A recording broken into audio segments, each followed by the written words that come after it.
Wireless, shells, flyers, and more. Precision Ag and Seed, Farm Bureau Agent Neil Baker, Miller Veterinary Clinic, Richards Financial Services, Scott City Ice Center, Scott City Ace Hardware, State Farm Agent Michael Trout, Plain Jan's, Faroe Heating and Cooling, Farm Bureau Financial Services, Fairley Feed Yard, First National Bank, Scott City Guns, Scott Co-op.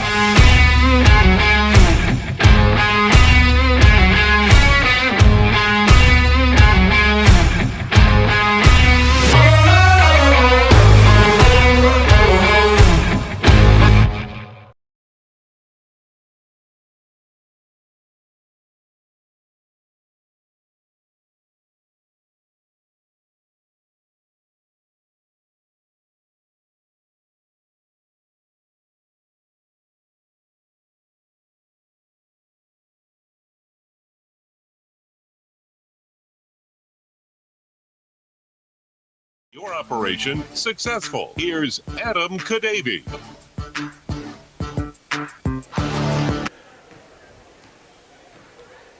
Evening and welcome to Ulysses here for some Beaver basketball tonight, as it's the second and final meeting of the season between the Scott City Beavers and the Ulysses Tigers. I'm Adam Kadavy, and here tonight from Ulysses, Scott City girls coming in with a record of 8-7 on the year, looking to get closer to 500 in conference play. They are at 3-5 after a tough loss at home to the Holcomb Longhorns on Tuesday night, 44-36, as they continue their trek of orange and black teams they face here through the 18th of February. They still have three more, including tonight. For that, the Ulysses Lady Tigers looking to snap a long losing streak.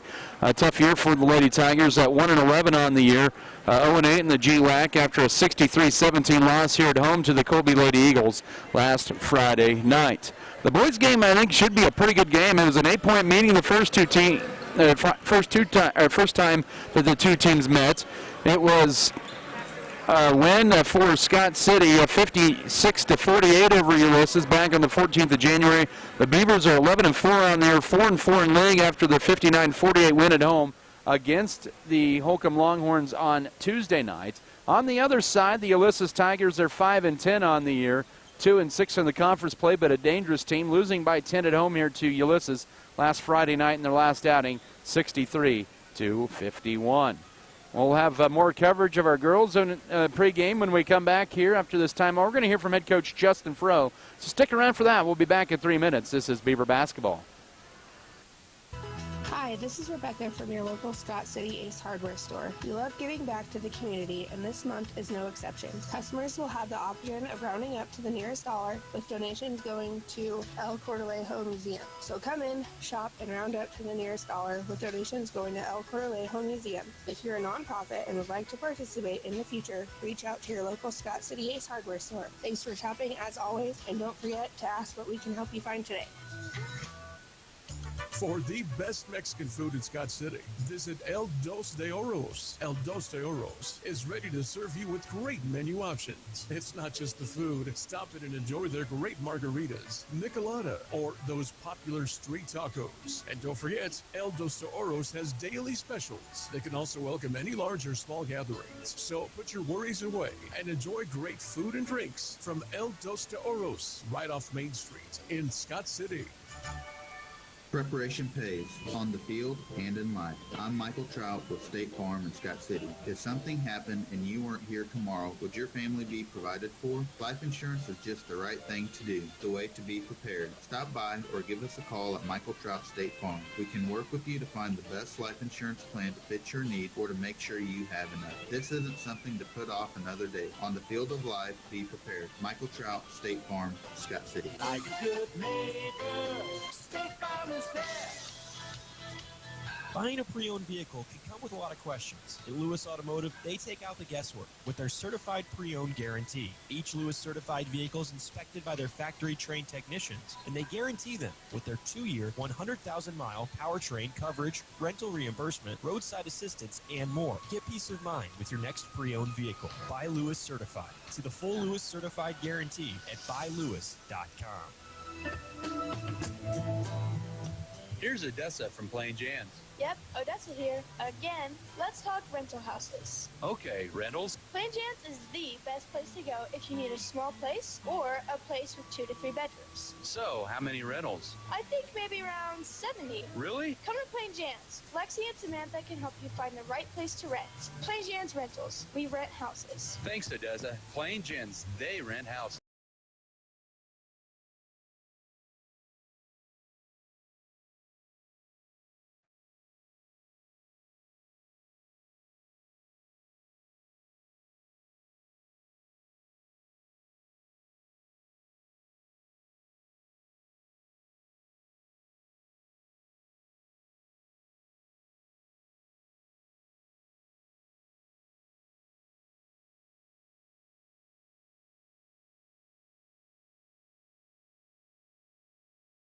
For exceptional service in real estate, put Stephanie Shapland at Shapland Real Estate to work for you. Property homework is what we do best at Shapland Real Estate. We put forth every effort to get results that move you.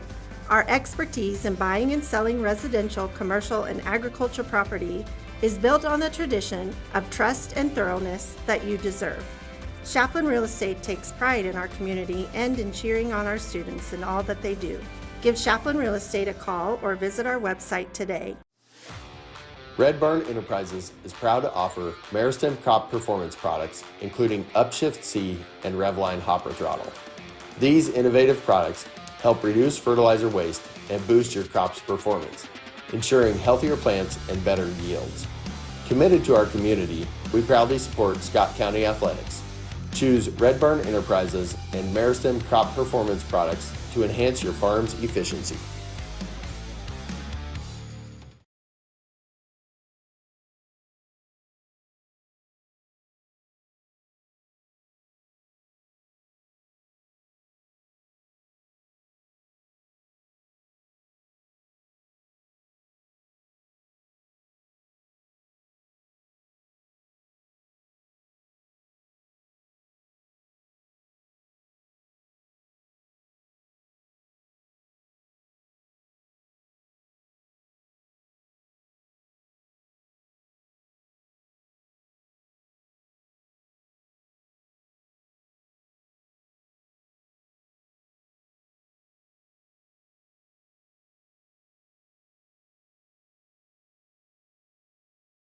Kendall and Piper really took advantage of her opportunity, especially in that third quarter where she had 8 of her 17 points. Yeah, I think she did a good job being aggressive and attacking the basket and not settling, and just kind of, showing us that she's very much capable of shouldering the load if we need her to. And, I thought that she did a great job of also finding her teammates out of that too whenever they started to send a little more pressure and went to like a 2-3 zone look there at the end of the game and trying to get the ball out of her hands. But, pretty pleased with just how offensively we found the hot hand, and we always got to figure out what's working for us and adapt our game style to that. And thought we did a good job of getting the ball down low and getting our points down low and, building off of that. Once again, it is Coach Justin Froh here pregame tonight. Scott City gets the Ulysses Tigers round 2 with Scott City and Ulysses, a team that has struggled this year, just one win, and it's been a while ago since they won. You guys beat them about 3.5 weeks ago, pretty big in your home gym. But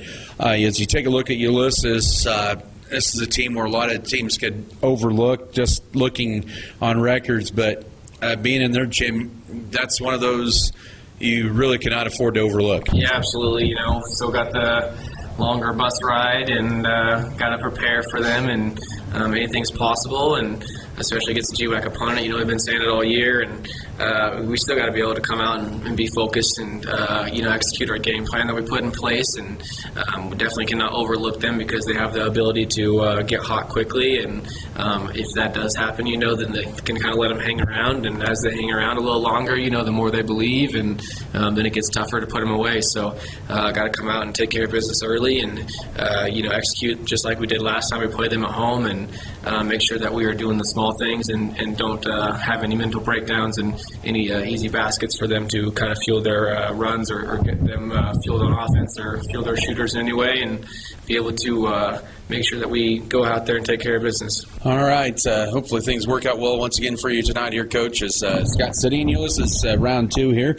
As Coach Justin Froh joins me here pregame. Coach, as always, thank you for the time and good luck to you guys. All right. Thanks, Adam. That was Scott City Lady Beaver coach Justin Froh. Your pregame interview is brought to you by Farm Bureau Financial Services with you and Berta Benz and Scott City and Leota. More to come on your pregame show. We'll have a breakdown of the matchup. Also bring you starters, keys to the game, and the tip-off after this timeout. This is Scott City Beaver basketball.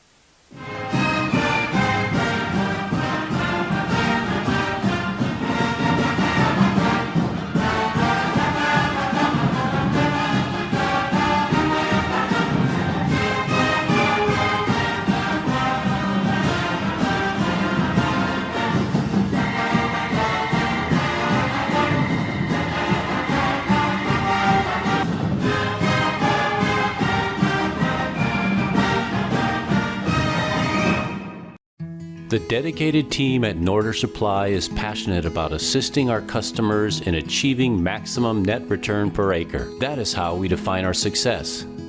Through unparalleled agronomic advice and best-in-class customer service, you can depend on us to do what is best for your operation. Ask them today about their spot-on service and how it can fill your needs. Norder Supply. Plain talk, exceptional results.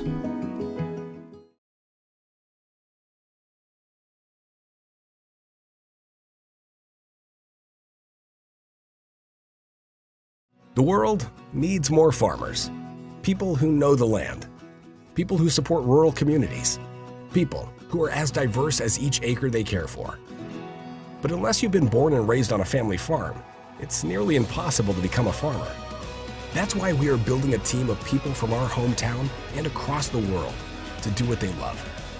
We are not just a family farm. We are a multi-family farm. We are Volgamore Family Farms.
As they prepare for another great year of achievements. Just as our students prepare for another successful year, we encourage you to be prepared for whatever life may bring you. Stop in and talk with a knowledgeable staff at Western State Bank, whether it be a new home loan, financing for your business, or any one of our checking and savings account options. We're here to help you. Make sure to check out all of our internet banking options provided at WSBKS.com. Western State Bank, member FDIC. And as always, go Beavers! If you are in the market for a new or used vehicle, check out J&R Car and Truck Center of Scott City. J&R Car and Truck has a fully trained service and part staff for repairs on most makes and models of vehicles.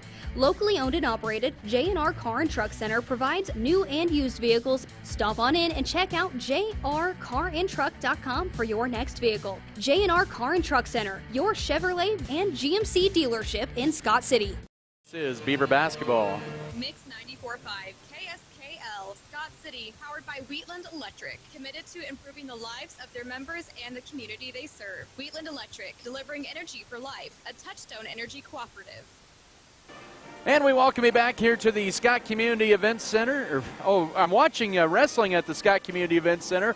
That's currently going on. We're on two channels on the Beaver Broadcasting Network and also on KSKL Scott City. I'm Adam Kadavy here. Is now watching Matthew Wheeler, who currently compete at the 150-pound weight class. If he wins that match, he'll win the weight class there. Scott City right now sitting in second, trying to do a little catch-up there with the Colby Eagles. We'll see if they're able to come back and accomplish that. But here it's basketball tonight in Ulysses.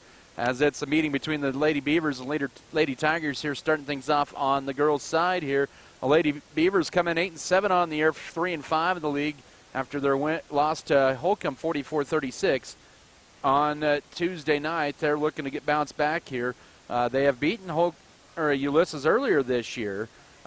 Beat them on the 14th of January, 62-30.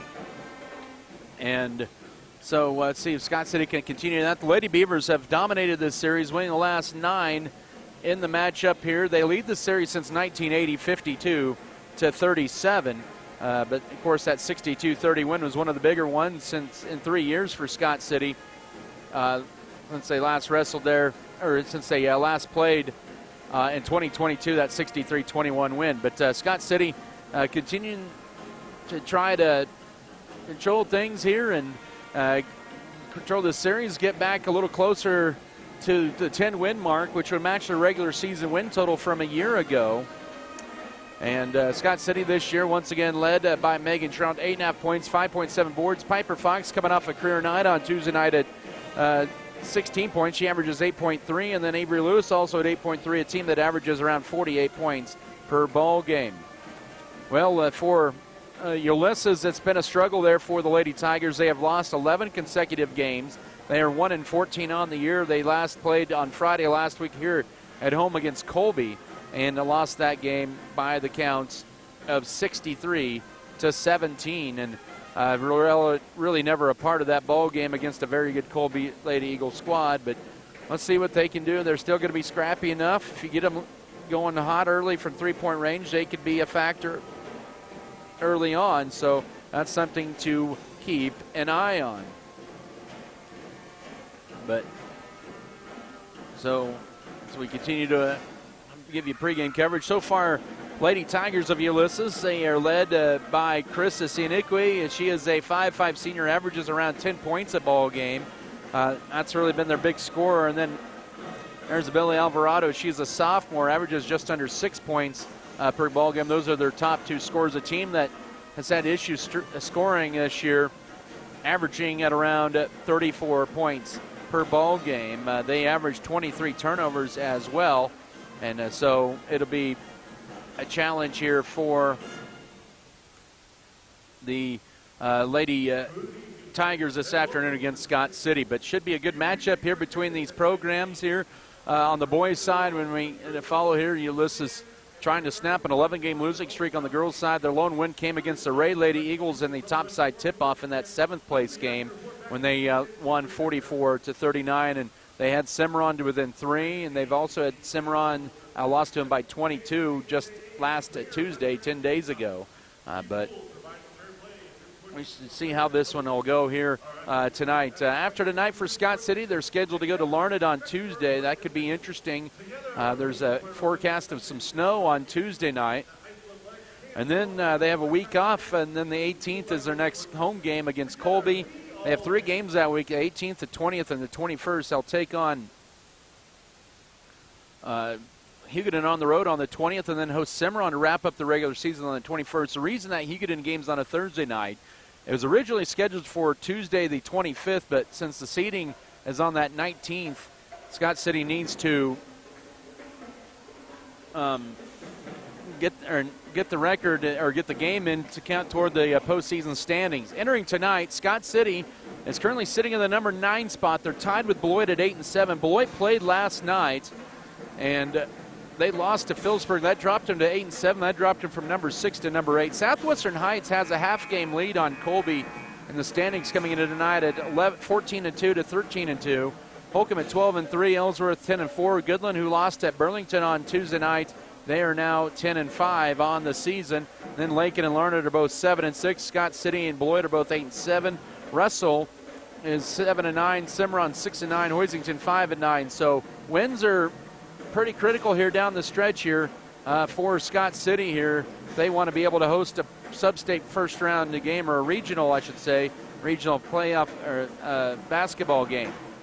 So let's see what Scott City can do here down the stretch here. But should be good opportunities there maybe to get some wins, including tonight. So you don't want to overlook anybody, but opportunity to get a home game is definitely is very doable for this Lady Beaver squad here, but just got to take care of business against Ulysses tonight. We'll tell you about this matchup here with Scott City and Ulysses a little bit more, including the starters, keys to the game, and the tip. Scott City Lady Beavers averaging 48 points a game. Ulysses is averaging at 34, but Lady Beavers are going to need to continue to take care of the basketball here tonight. And if they can get out to a big lead, that would be pretty big, and get things moving here and kind of take that will out of the Ulysses Lady Tigers, who have been struggling here this year. We're going to step aside for a timeout. When we come back, we're going to have starters. Also, we got keys to the game and the tip-off between Scott City and Ulysses on the girls' side here at Ulysses High School tonight. Back after this break, this is Lady Beaver basketball.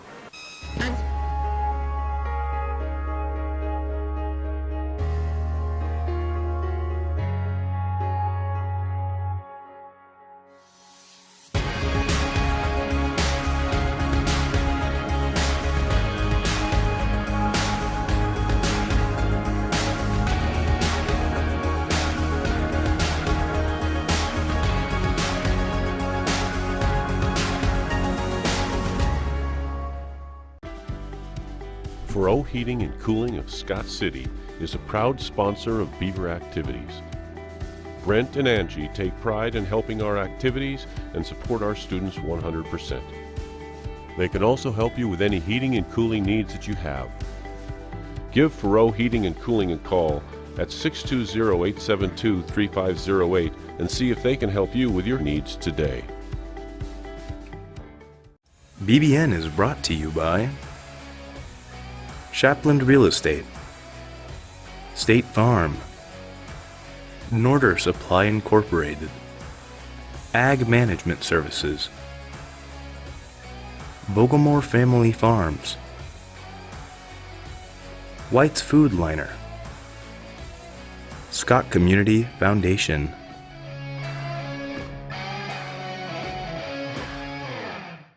As your local community foundation, we are dedicated to preserving local wealth so the communities in and around Scott County will forever remain an attractive place to live, work, and raise a family. We respond to the needs of our community through grant making, scholarships, and other special projects. Visit us online at scottcf.org.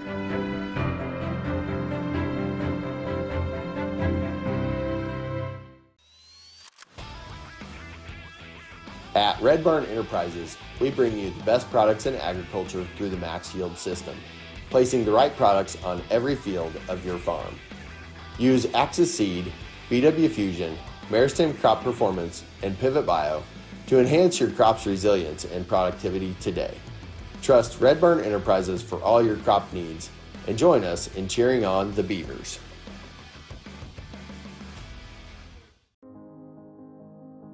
They said this place was too isolated to call home. They said it was too remote to build a community. And then one day, a farmer strung a copper wire from one fence post to another and changed everything. We didn't build the communities of Southwest Kansas. No, we just brought them together. At American Implement, we believe that education and athletics play a crucial role in uplifting communities. Our commitment to supporting farmers aligns closely with the values of teamwork and resilience found in sports. By investing in local initiatives, we enhance individual lives and strengthen community bonds for a brighter future. American Implement, indebted to the past, committed to the future. First National Bank of Scott City. One of the few places left that you could call today and speak with a person and be greeted at the door with a friendly face. Come see us at First National Bank, where you will feel at home. Let us help you with your banking needs, whether it be setting up a checking account, savings account, CD, or getting a loan for that new vehicle or home you have been dreaming about. Member FDIC, an equal housing lender. You're good to Matt Fox. It'll be Kendall Gentry, the 5'5 senior. She averages at around 5.2 points, 2.5 boards per contest. Also starting tonight for Scott City is going to be Piper Fox, the 5'11 junior, averaging at around 8.3 points, 5.1 rebounds per game. Chris Irvin, the 5'5 junior, averaging around 4.5 points, 2.6 boards a game. Avery Lewis, a 5'9 senior, at 8.3 points and 3 rebounds a game. And Megan Trout, 5'10 senior, 8.5 points, 5.7 boards contest. Kendall Gentry, Piper Fox, Chris Irvin, Avery Lewis, and Megan Trout. For Ulysses, they are once again coached here by Audrey Marshall in her 3rd season, assisted by Miracle Marshall, Amanda Langley. And starting tonight will be Isabella Alvarado. She will be she is a 5'6 sophomore, averaging around 5.8 points, 5 boards a game. Clarissa Cianiqui, the 5'5 senior, averaging 9.8 points, 2.7 boards a game. Also, Piper Schultz is getting the start tonight. She is a 5'6 sophomore, averaging 4.8 points, 2.4 rebounds a game. Nelly Romero averaging around 1.9 points and 1.9 rebounds. And it'll be Corley McCormick, who is a 5'7 sophomore, averaging 1.8 points and 1.8 boards per contest.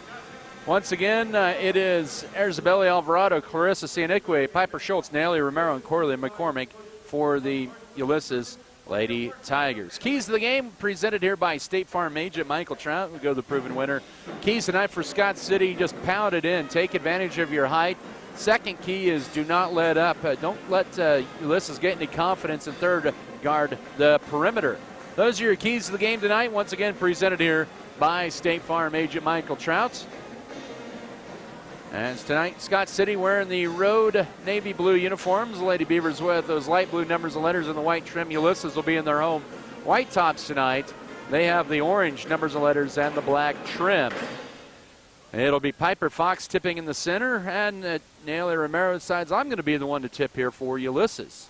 I hope you enjoy the broadcast sitting up top here at Ulysses High School. Game 1 of our doubleheader, second and final meeting between the programs of the year, and Scott City will win the tap, and we're underway as Ulysses will pick up Scott City in a 2-3 zone. Bounce pass over to Kendall Gentry, holds it. Now we'll put it on the floor, drives the right baseline, is cut off up top. It goes to Carissa Irvin. Carissa pulls up at the foul line. Rebound loose. And it's going to be Ulysses who'll reel it in with Nelly Romero. So Scott City still scoreless on their first possession there. And here's Ulysses with their first trip. And Scott City open up man-to-man. With it is Piper Schultz losing it. And Avery Lewis trying to steal it. We're going to get a tie-up. There'll be 19 to shoot here. With 7:25 to go first quarter. Just underway, no score. Mentioned GWAC Boys Wrestling currently going on, and Scott City the Beavers are second. They're in the final rounds, but time is running out in that one. Inbound in, and here's Cianiqui finds a wide open girl underneath the basket, high up the glass and down for Piper Schultz, and leading it 2-0 is Ulysses with 7:14 to go first quarter. Scott City sees a 2-3 zone. Irvin left wing. She'll try a 3 for the lead. It'd be well short where she struggled, but Avery Lewis with the rebound. Can't get the follow. Piper Fox with it. Scott City with another opportunity for a couple of offensive boards. And the runner for Irvin misses wide. And the Fox, missing. A lot of opportunities, Scott City. And had 3 opportunities underneath there, and the rebound to Ulysses. We've played a minute, 15. 2-0 Ulysses leads with the basketball. With it, here is Schultz. Puts on the floor, and now goes to Corley McCormick. Here's stepping back Cianiqui for 3. Deadens off the back iron. The rebound, McCormick puts it up. A lot of contact. He can't get it to go. And the rebound goes to Scott City. In transition, Megan Trout, and that's going to be a block. And that'll be free throws, we'll see. After Scott City's Kendall Gentry got the rebound. They're going to get that. Piper Schultz with the foul, her first. It is free throws for Trout. At 58% on the year at the line. It's a team Scott City 65. They were just 3 of 7 on Tuesday night against Holcomb. Free throw off the back iron. Boy, Scott City really struggled here early on. 1, 2, 3, 4, 0 of 4 from the floor. They had 3 opportunities last time, possession down, and empty on each one of them. Make that 4 opportunities. And the second free throw is good for Trout. She hits 1 out of 2, and Scott City trails 2-1. 6:23 to go in the opening period. Scott City's shooting woes have kind of trickled in here since really the Hugoton game, and Now stripped almost up top. Ball deflected by Fox, and she gets the steal and the turnover. Oh, she threw it to Trout, who wasn't expecting it. The layup high up the glass, too strong. The follow-up blocked out of there for Sianukwe. And it'll stay with the Ulysses Lady Tigers. So both teams trading turnovers here with 6:05 to go first quarter, 2-1 for Ulysses. They'll inbound it in. Alvarado trying to avoid the 5 count. Will throw it out high to Romero. Now looking to drive in back up top here, Sianukwe. She'll step back and fire a deep 3 and bury it. She's 22% from 3, and Ulysses up 5-1 2 minutes into the game. So Scott City now playing with a 4-point deficit early on as Lady Tigers go to a man defense. Bounce pass to Avery Lewis. Looking for a cutter here. Finds Megan Trout at the right block. Power dribble. Goes up with a tough shot, too strong. Fox is trying to wrestle away the rebound. And Scott City's now 0 of 5 from the floor. Make that 0 of 6, and it'll be Lady Beaver basketball as it'll be Devani Vitolis. She's a 5'5 sophomore and replacing McCormick here with 5:38 to go first quarter. Scott City down right now 5-1. 0 for 6 from the field. Up top to Irvin. Irvin goes right with the pass. Entry feed, trying to get it to try, deflected, but right to Avery Lewis, who puts it up, and that's kind of a hockey assist, I guess you could say. 5-3 with 5:25 to go here in the first quarter. Lewis puts Scott City on the board for the first field goal, and now with it is Ulysses still in the backcourt, and they get into the cross here to Vitolis. Now left corner, shooting a 3, and Schultz way strong. Avery Lewis boxes out on the backside for a rebound for Scott City, and now to Kendall Gentry. Lewis with a couple of boards already in this first quarter. Now with it up top is Irvin. Needs help to avoid a 5 count. Finds Xavier Lewis looking to drive in. Cut off back up top to Irvin. Irvin will put on the floor. Bounce to Piper Fox. She'll drive left side to Lewis. Lewis now trying to get underneath. Great position for Trout off the glass, and we're tied at 5. Good ball movement that time. Assist Avery Lewis. 4:43 to go first quarter. And Scott City with the last 4 of the ball game to tie this game up at 5. Ulysses breaks the press here. Sianukwe backside. Left baseline. Romero short corner leaves it short. Rebound fought for. That's going to be Sianukwe, and she slides out of bounds. And it'll belong to Scott City as the Lady Beavers are looking for their first lead of the night.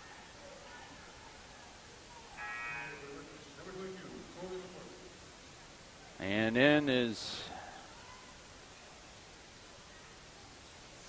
see who checked in for Ulysses, but get that here momentarily here. 4:25 to work first quarter. They did bring in a new sub. Avery Lewis with the ball. Scott City tied at 5. Now she's left open. A 3 for the lead. Yes. Lewis hits her 14th 3, and Scott City on a 7-0 run to go up 8-5. The 4:13 mark of the first period. Into the front court, and Ulysses will throw it away in a high pass. Intended there for Piper Schultz, and the Tigers with their second turnover is Kaylee Felker and Mackenzie Metzger in for the first time. Scott City on a 7-0 run. Kind of settled down here a little bit. They've hit their last couple shots and lead at 8-5 here at the midway mark of the first quarter. Now trying to get it into Kaylee Felker. Ball knocked out. It's going to stay with the Lady Beavers to a 30 to shoot. 8-5 your score. Lewis looking to trigger and does so to Trout. Back to Lewis, short corner. Now finds Trout baseline up top to Metzger.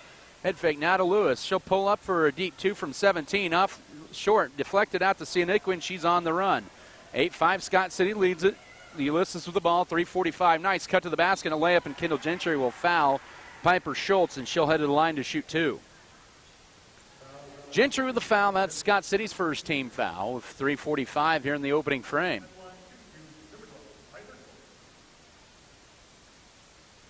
Schultz around 50% on the air at the line. And she gets that one to bounce in. Her third point makes it 8-6. Ends the 7-0 Scott City run. In is Zitlali Castillo, a 5'7 freshman. She'll replace Corley McCormick.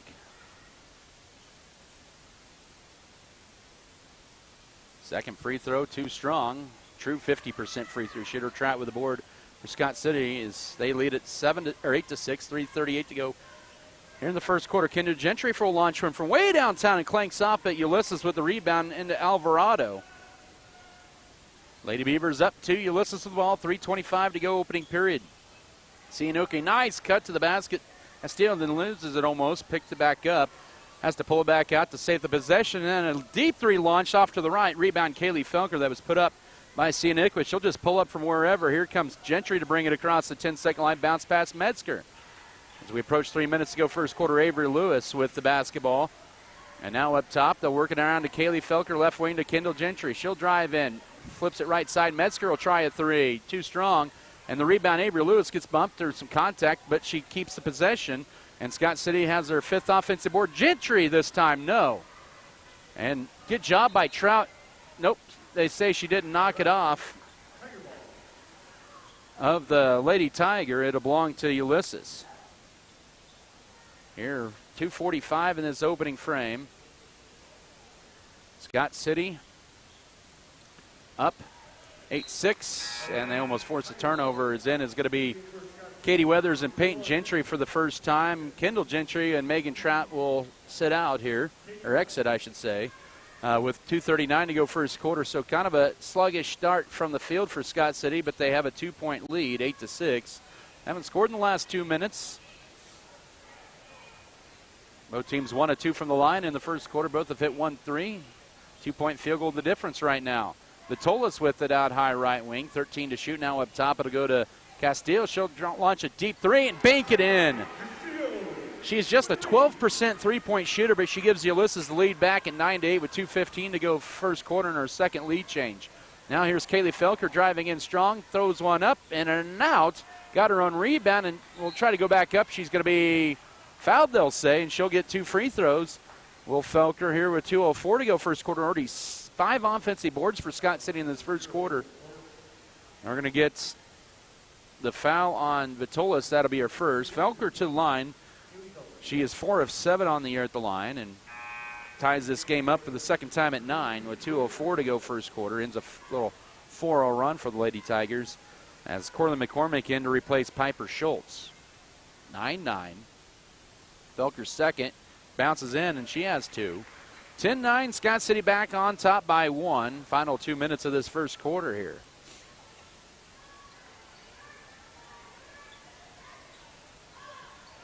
As into the front court with it now is Alvarado. Bounce pass goes right side.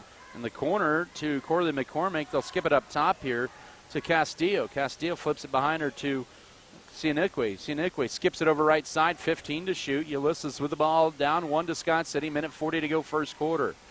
Lady Tigers have hit a couple of threes in this first quarter. That's helped them stay in this game. Nice cut to the basket. Alvarado left lane line hits the side of the backboard. And they're going to say, last touch, they say blocked by Scott City, and it'll remain Lady Tiger basketball with 3 to shoot. They bring in Natalia Cifuentes in for the first time, the 5'4 senior. Cifuentes will, or correction, it'll be Alvarado to inbound it in now to Vitolis with 1 second, and they will not get a shot off in time. Shot clock violation is Ulysses' 3rd turnover of the first period.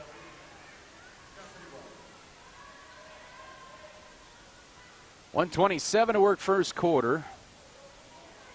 10-9, Scott City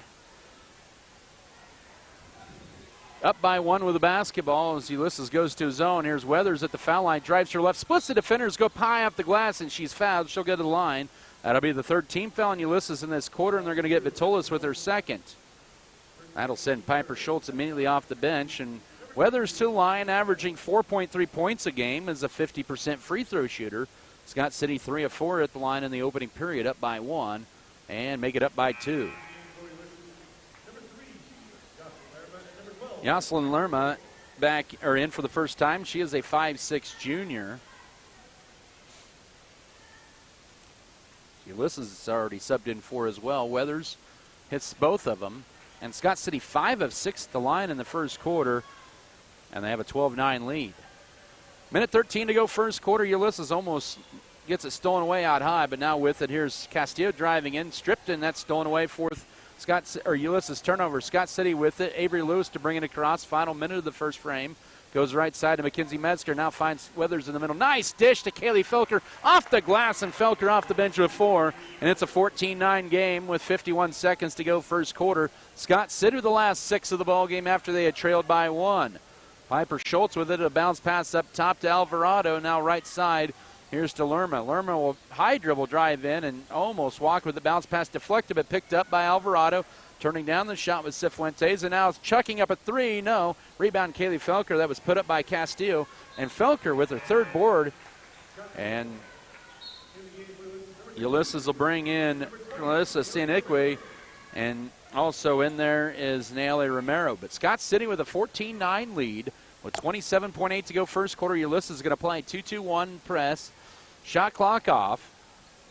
Scott City looking to add to their 6-0 run. They've had a 7-0 run and a 6-0 run.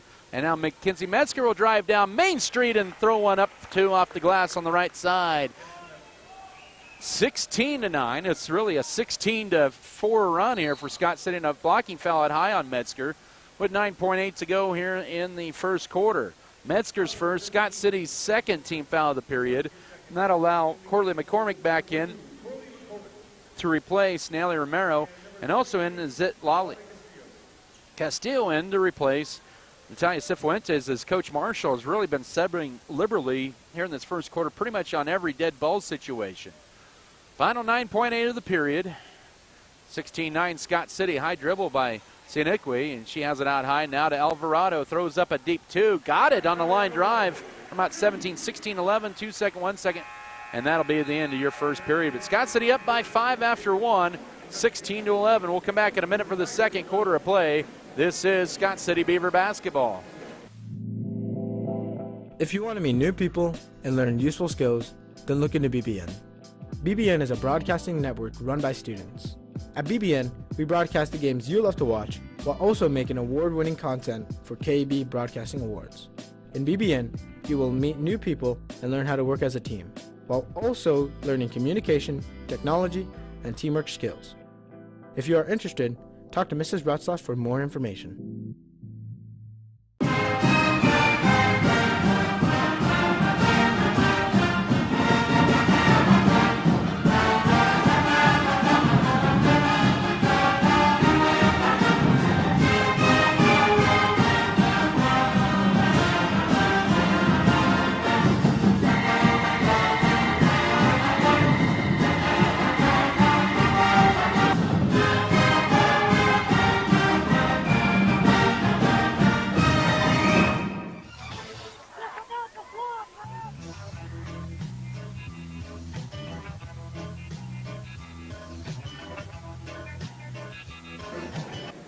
We're back here inside Ulysses High School, 16-11.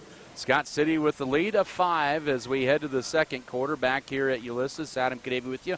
Lady Beavers just shot 33% in that first quarter at 5 of 15. They were 4 of 12 on threes, 1 of 3 on twos, and they force Ulysses into the 5th turnover. Then they get poked away. Just their second turnover. Get a pushing foul at high. That'll be on Kaylee Felker first. Avery Lewis with 5, Kaylee Felker with 4, Megan Trout with 3 for Scott City. For Ulysses, 3 each for Zitlali Castillo, who hit a 3. Clarissa Sianique with a 3-pointer, and Piper Schultz with 3 points in that first quarter. That was 9 of their 11. Ulysses with the basketball, 7:40 to work first half.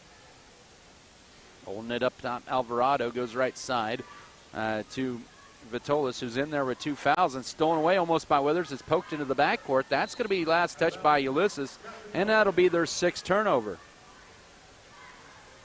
They were 1 of 2 at the line in the first quarter.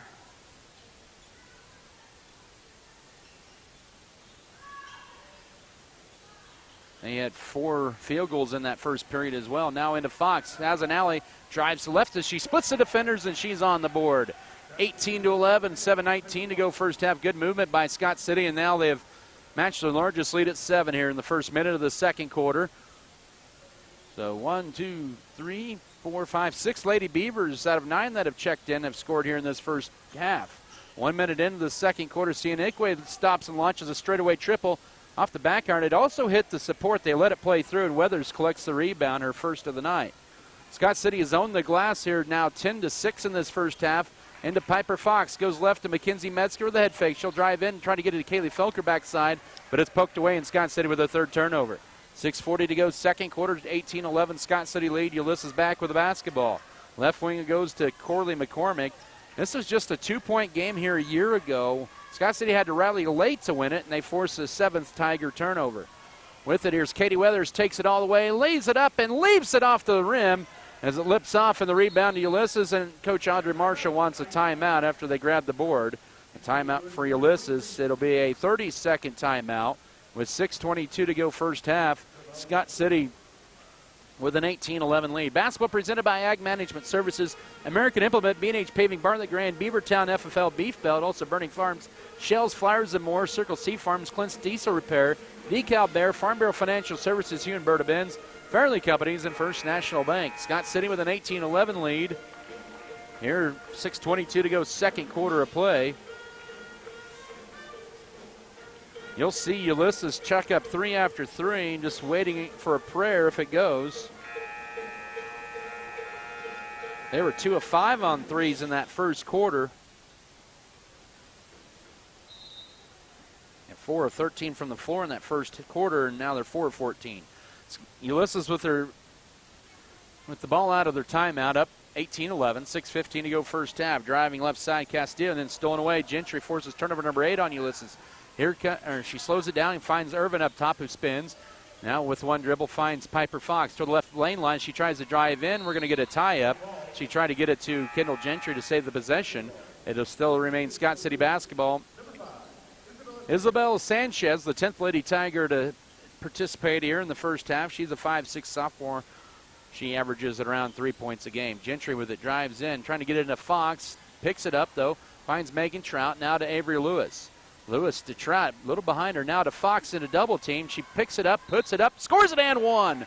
Just tipped it right to herself, put it up, and it's 20-11 with 5:50 to go first half.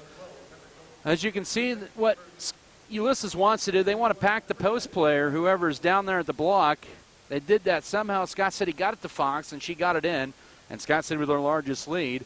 As that free throw rattles in, the Lady Beavers now 6 of 7 at the line and have their largest lead at 21-11. 5:50 to go first half. That foul, by the way, was on Piper Schultz, her second in their first of the second quarter. And now Ulysses will turn the ball over for the 9th time this half. Right at half court. 21-11. Ulysses down by 10 to Scott City. The Lady Beavers starting to pull away here. They've only hit 1 3 as Ulysses is in a zone. Lewis will drive in. Her runner in the middle of the paint is good, just inside the foul line. Lewis with 7. 23-11, a 7-0 run to begin the second quarter, 5.5 to go first half. Scott City up by a dozen here as they apply a little pressure in the backcourt, almost stolen. Here is a high dribble. Cianiqui finds Schultz left side. Now a bounce pass up top to Cianiqui with 5:20 to go first half. Alvarado now out high right. He goes to Sanchez. Now they're working around left side. Alvarado will drive in and a whistle and a foul. That'll be Scott City's second team foul of the quarter. That'll be on Megan Trouter first. Ulysses will bring in Naile Romero. 5:09 here in second quarter. Scott City 23, Ulysses 11. Tigers inbounded in with a new 35. They do get it up top. It'll go to Isabel Sanchez. And now she has the ball at high. 5 minutes to go, 25 to shoot. Back to Cianiqui. She'll just chuck a 3 from three behind the arc. No rebound. Kendall Gentry, her second board of the half. Scott City has owned the glass, looking to add to their 7-0 run to begin this second quarter, leading this one 23-8. Irvin trying to end the drought scoring. No. The Trout had the rebound. Power dribble goes up to her right. Leaves it too strong. And the rebound into the hands of Sanchez for Ulysses, her first board of the night. So a couple good looks that time for Scott City, as Irvin and then Trout couldn't get the follow-up. Scott City, though, with a 12-point lead with 4:25 to go second quarter. Go right side. Cianiqui off a screen, open for 3. Air balls it, and it's going to be saved into play, but right to Irvin for Scott City. And she gets it stolen away right by Cianiqui. Turnover number 4. And now Cianiqui will lay it up. She has her 5th point, 23-13, 4:07 to go first half. That's their first points in nearly 4 minutes. That'll end a 7-0 Scott City run. Midway mark, second quarter. Gentry with it as Ulysses in a 2-3 zone. Into Fox. Bank shot, no. Got her on rebound. Her follow-up is good. She has 7 all in this quarter, 25-13 with 3:50 to go first half. Nothing like getting the offensive board off a miss and padding the rebounding stats, right? Scott City with their 7th offensive board here in the half. Driving in, bank shot too strong. Castillo underneath grabs the board, now loses it. Picked up by Lewis and the Tigers with their 10th turnover. Here comes Ulysses, uncontested. Kendall Gentry lays it up. Oh, too strong. But the rebound, Fox cleans the Windex, or uses the Windex. Timeout, Ulysses, and it's a 27-13 lead with 3:23 to go here in the first half. Fox with her 9th point and her 4th board. It's a timeout. Let's see, it's a 30-second timeout, so we'll just keep it right here yet once again with 3:23 to go first half. Basketball presented here by Farm Bureau Financial Services here in Neil Baker. Fro Heating and Cooling, Fro Ag Service, also Fro Electric, Good Anesthesia and Pain Management Services, Great Western Tire, Deckmart Furniture and Appliance, High Choice Feeders, Ham Amy Farms, HRC Feed Yard, J&R Car and Truck Center. So Scott City has gone on an 11-2 run here over the first 4.5 minutes of this second quarter, and they have taken a commanding 27-13 lead after Ulysses led it 5-1 early. Scott City would go on a 15-4 run in that first quarter.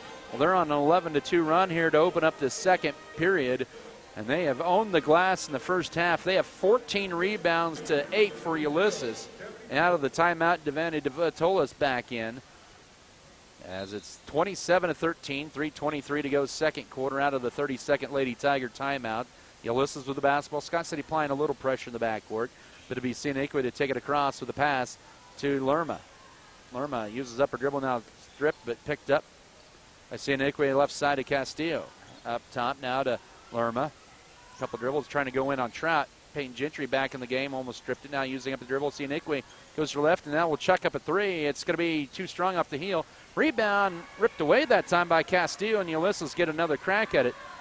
And now pulling up and missing off to the left. That time was Castillo, and the rebound in the hands of Megan Trout, and now we'll get it to Mackenzie Metzger.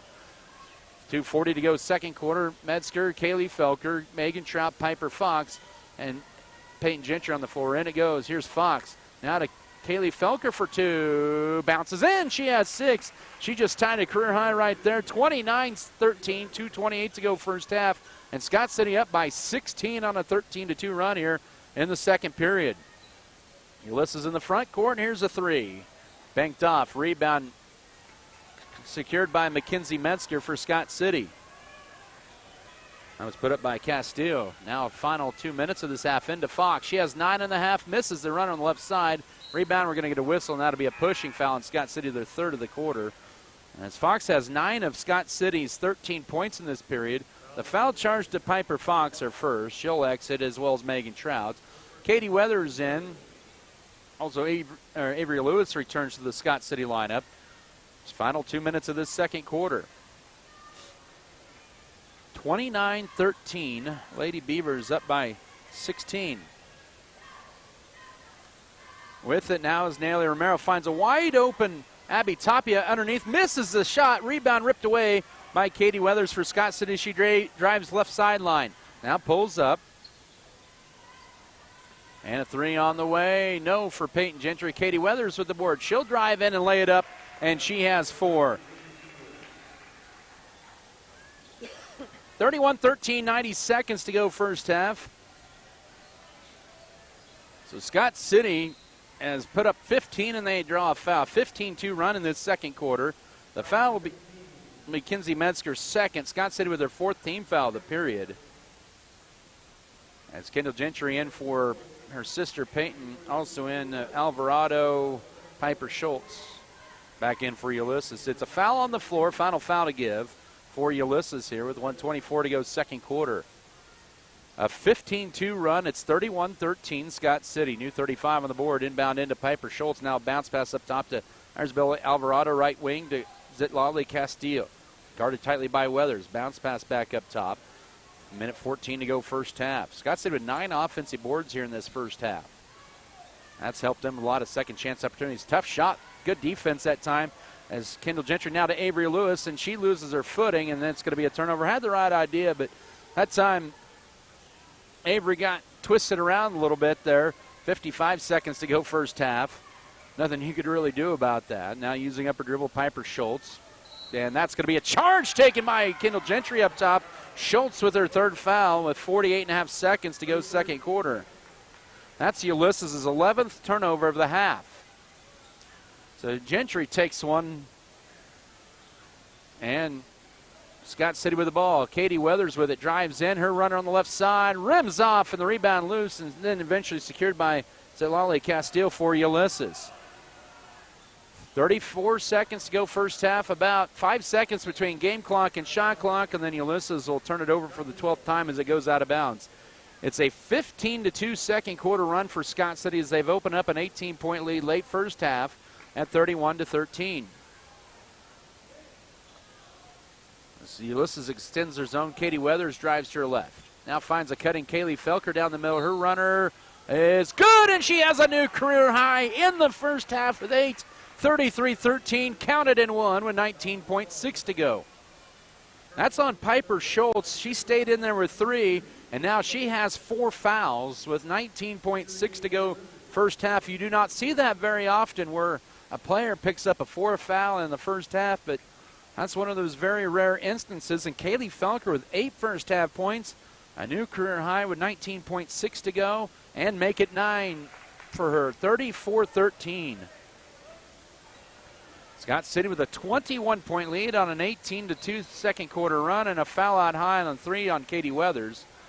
That'll be her first, and that'll be 3 free throws. That's team foul number 5. Zelali Castillo, who's a 40% free throw shooter, has already hit a 3-pointer tonight. That's one of those golden rules. You got to love the effort, though. You don't foul the 3-point shooter, but I guess she made him pay because she missed the first of the 3. It's 34-13, 13.7 to go first half. Ulysses at the line, 1 of 3 this first half. Scott City is 7 of 8. That one is good, making it 34-14. That ends an 11-0 Scott City run. Late second quarter. Third free throw bounces off. Only 1 out of 3, but Ulysses with a rebound, and probably Scott City got away with a block or a foul that time. As Alvarado had put it up but missed it. It goes out of bounds to Scott City with 11.2 to go first half. See if the Lady Beavers can add to this 18-3 run in this second quarter. Kaylee Felker lead past Avery Lewis, just a little bit off her fingertips and high, and that's going to be turnover number 6 on Scott City. The Lady Beavers have had 5 second quarter turnovers here.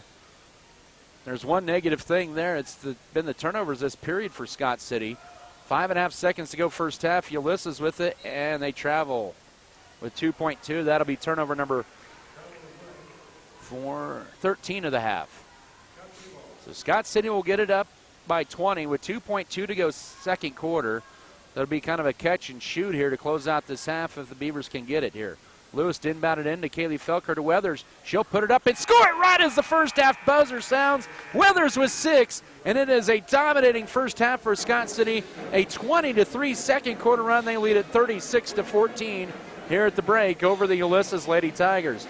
We'll step aside for a 3-minute timeout. This is Scott City Beaver basketball. Buy one iPhone 16 Pro Max and get one on Next Tech Wireless. iPhone 16 Pro Max is powered by the A18 Pro chip and built for Apple Intelligence.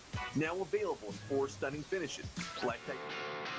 At Red Barn Enterprises, we offer a full range of products to boost your farming success. As your locally owned Axis Seed regional company, we offer products to support the health and productivity of your crop. With a wide selection from BW Fusion, Maristem Crop Performance, and Pivot Bio, we have everything you need to protect your crop from abiotic stresses and feed it for top yields. Proudly supporting the Beavers, Red Barn Enterprises is your local partner committed to your crops and community.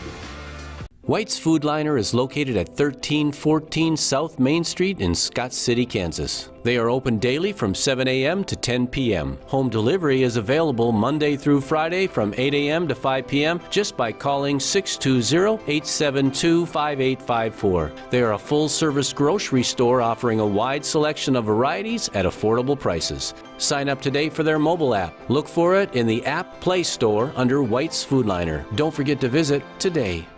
Fairleigh Feed Yard is dedicated to investing in our facilities and staff to provide the best experience possible for the cattle feeder and, in the end, the consumers of our product. We are always in the market to purchase corn and other commodities from local producers. Call our office at 620-872-2111 for current pricing. Our dedicated employees and their families are very important to us, and we are proud of their children that are current beavers and individuals that will grow into those roles in the future. Fairleigh Feed Yard is privileged to support Scott City youth and are honored to cheer on the Beavers.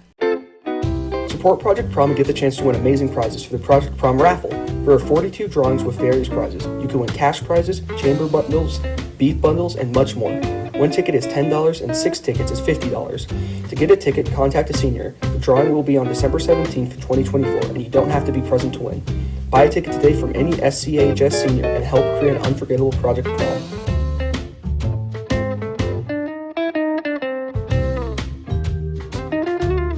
We believe investing in our community is how we make a lasting impact. It's about more than just providing wireless services. We believe in rolling up our sleeves and working side by side with local organizations. Whether you're sharing cherished moments, staying updated on trends, or exploring your surroundings, we're there to keep you connected. Next Tech Wireless. We are Kansas.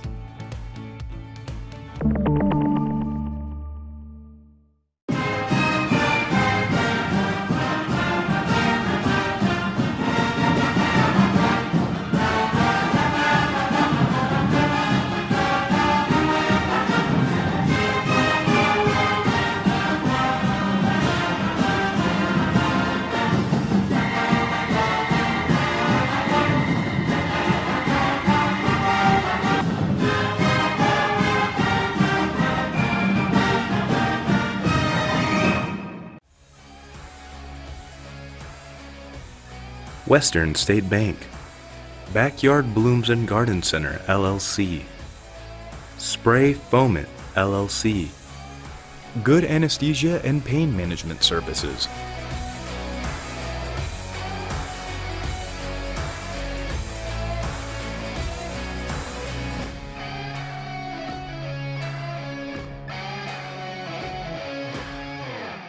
or 22-point lead, 36-14. I'm Adam Cadavia here from Ulysses High School. First half dominated by the Lady Beavers after they led 16-11 after one.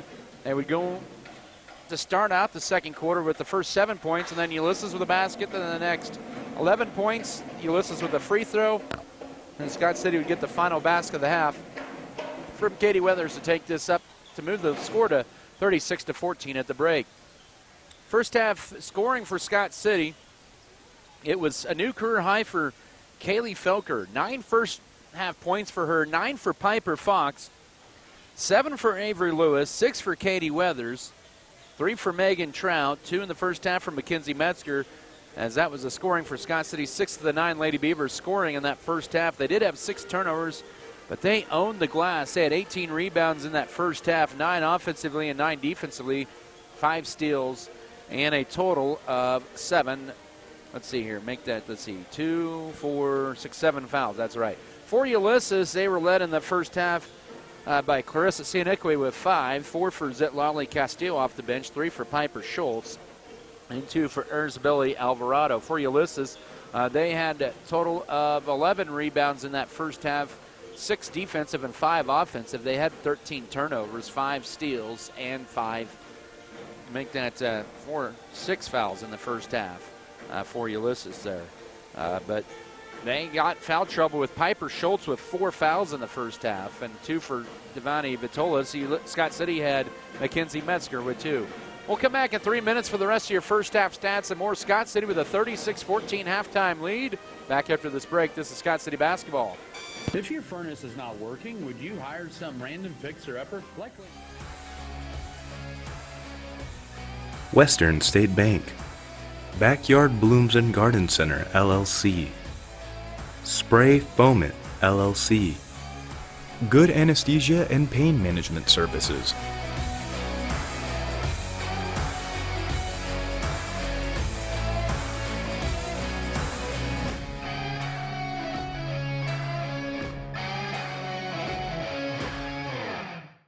Great Western Tire of Scott City is available for tire repair and replacement. oil changes, tire rotation, balancing, alignment, and bulk fuel delivery to keep your equipment going.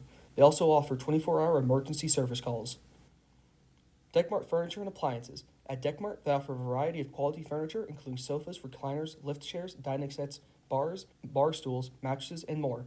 They carry GE and Speed Queen appliances and are happy to quickly service what they sell with a local repairman. Great Western Tire and Deckmart Furniture and Appliances. Small-time friendliness with big city service and quality. Scott City Eye Center has been a leading provider of optometry services and vision care products in the Scott City community since 1999. Our experienced eye doctors offer comprehensive vision examinations that our Scott City Optometry office specializes in the diagnosis and treatment of a wide array of eye diseases, conditions, and problems. We use advanced diagnostic technology, and we are committed to improving the quality of life. Give yourself the gift of clear vision by scheduling an appointment with Dr. Joshua Gooden, OD, today. BBN is brought to you by American Implement, All-in-One Wash, B&H Paving, Fairleigh Feed Yard, Faroe Heating and Cooling, First National Bank, Great Western Tire and Deckmart, HRC Feed Yards.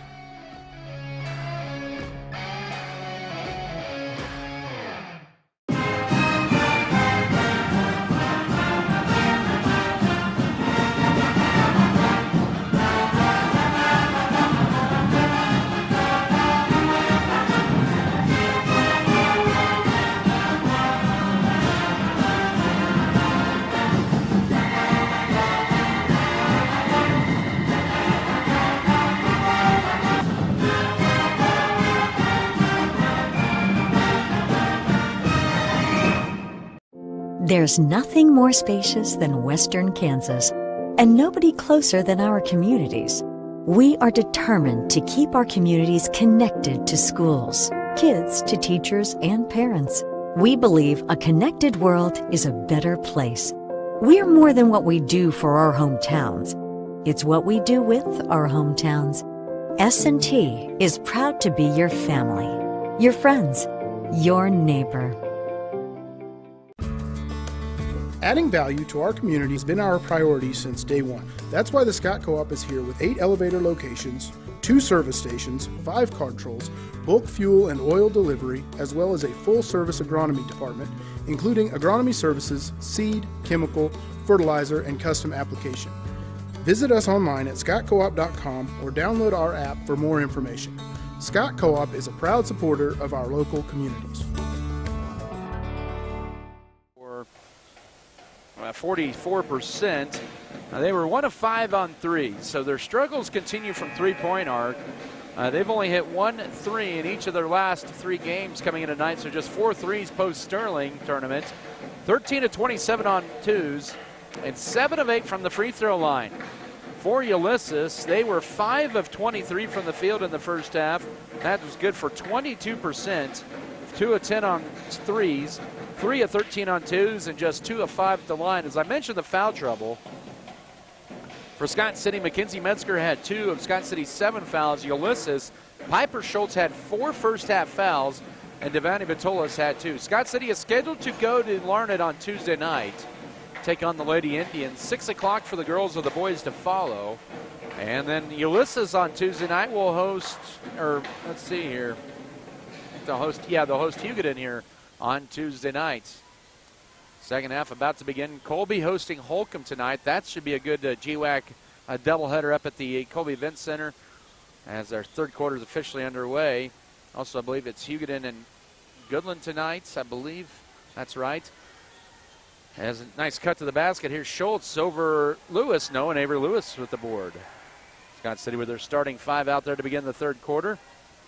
Avery Lewis, Kendall Gentry, Piper Fox, and then a bad pass, and Scott City with the turnover. Here's Sianikwe over Kendall Gentry, misses it too strong, but the rebound follow-up, no that time for Vitolis, and ball knocked out of bounds, and it'll belong to Scott City.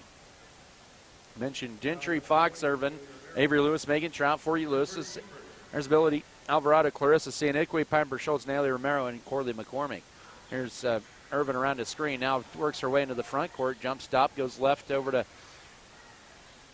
Kendall Gentry now to Avery Lewis, right side from Irvin. Uses upper dribble, needs help, finds Megan Trout. Goes to Irvin, left wing. Can she get a shot to go? Oh, man. No, but rebound Megan Trout will go up, leaves it short, got her own rebound. Third time is the charm. She has 5, and it's now 38-14 with 7:08 to go third quarter. Those shots have looked good for Irvin tonight, just will not fall. And now on the other end, the layup misses badly, and here's Piper Fox with the board. That was Alvarado with the missed layup. Now Gentry, she'll drive in her runner. It crawls off to the right as her shooting woes continue, and that's a fight for the loose ball. Fox had it, and now we're going to get a tie-up. It'll be Scott City's ball with 6:46 to go third quarter. Boy, you can just see the frustration on Kendall's face and understand there. Get good looks, just can't get him to drop. Irvin with it. She'll put it on the floor. She'll drive to the foul line, gives it into Fox for double figures. Yes. Piper Fox with 11, 40-14, 6:38 to go third quarter, and Scott City with the first 4 points of the second half. With it in the front court is Alvarado. Now right corner goes to Corley McCormick. This is a pretty young Ulysses team. A lot of sophomores, just one senior start. Make that 2 seniors start. Now we'll get a whistle and another tie-up. It'll be Ulysses basketball with 19 to shoot. And it'll be Zetlali Castillo to replace Isabella Alvarado with 6:20 to go third quarter. 26-point Scott City lead at 40-14. 19 to shoot. Schultz inbounded in right side to Romero. Bounce pass up top to Schultz. Holds it guarded by Lewis. Lady Beavers on man-to-man. The bounce pass goes right to Chris Irvin. And Ulysses with the make that 15th turnover. Here's Scott City back the other way with 6:08 to go third quarter. Lewis left corner, turns down the 3. Pulls up for the deep 2. A little strong on that one. And the backside board is Zetlali Castillo for Ulysses as she's pinned there. And now Piper Fox, they're going to get her for a holding foul. That'll be her second, team's first of the second half, or the third quarter. Excuse me. And will be Yoselin Lerma, the junior, to replace Piper Schultz. She's playing with 4 fouls. Picked up her 4th foul in 19 seconds to go in the second quarter. She'll exit for a brief moment. 5:55 here in the third, 40-14 for Scott City. Ulysses with the basketball, Sianikwe up top. She's was a pretty good tennis player for the Lady Tigers last couple of years. Backdoor cut somehow finds its way to Romero. She misses it wide, and the rebound to Megan Trout, who collects another board. Down the floor, here's Avery Lewis, wide open, left corner 3, good. She rattles it home, and Scott City has 2 threes tonight, all by Lewis, and it's 43-14, 5:29. Ulysses wants time. It's a full. We'll take it as well with 5:28 to go, third quarter. Scott City 43, Ulysses 14. This is Beaver basketball. Adding value to our community has been our priority since day one. That's why the Scott Co-op is here with 8 elevator locations, 2 service stations, 5 controls, bulk fuel and oil delivery, as well as a full-service agronomy department, including agronomy services, seed, chemical, fertilizer, and custom application. Visit us online at scottcoop.com or download our app for more information. Scott Co-op is a proud supporter of our local communities. Are you willing to die for nicotine? In a world where vaping has become popular, traces of metals like arsenic, lead, and nickel have all been found within vapes. According to Hopkins Medicine, vaping can cause irritation and swelling in your lungs, leading to possible lung disease and a higher risk of heart attacks. So far, there have been 68 vaping-related deaths this year, and those numbers are only going to rise. Do you want to be next? Learn the truth about vaping at thetruth.com. An equal housing lender. 43-14, Scott City with a 29-point lead. They've scored the first 7 points of the third quarter. 5:20 to go third quarter. Avery Lewis with her second 3 tonight just moments ago. She now has 10, 2 favors in double figures. Sianikwe pulls up, no. Kendall Gentry with her third board of the night. Here's Scott City back the other way. Down the floor is thrown away. Good idea, but maybe a little anxious on the pass, and then stolen back by Fox, trying to get it to Trouts. And here comes the turnovers for both sides. 15 now for Ulysses, 8 for Scott City, make it 9 for the Lady Beavers. 4:58 to go third quarter, driving in. Bank shot too strong for Yoselin Lerma. Here's Scott City's Piper Fox with the board. She has 6. Scott City in the front court with it. Avery Lewis will drive in, pulls up mid-range, bounces off. Right there's Gentry for the rebound, and she is on the board, cleaning off the glass. Scott City's 12th offensive board of the night, 45-14, 4:38 to go here in the third period. So Scott City now up And a three up top, too strong. Rebound tipped around. Megan Trout corral for Scott City. That was put up by Castillo. Scott City up by 31, trying to make it more. The layup, no. Rebound, Lewis tips it to Fox. Can't get the follow-up. And the rebound goes to Ulysses. Near the midway mark of this third quarter, Scott City the last 11 points of the ball game. If you go back to Kaylee Weathers' runner on the left side to close the first half. Now left block. Here's Lerma. Puts it in, and she has her first points to the board and ends the run for Scott City 45-16 with 3:50 to go third quarter. That'll break a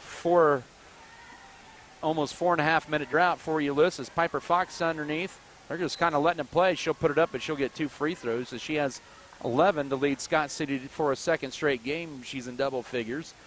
Or second leading the team right now. They're going to get Zalali Castillo her first. Team second of the period. Coach Justin Froda send 4 to check in. Fox with the first free throw. That crawls off. Scott City now 7 of 9 at the line. As 3 check in.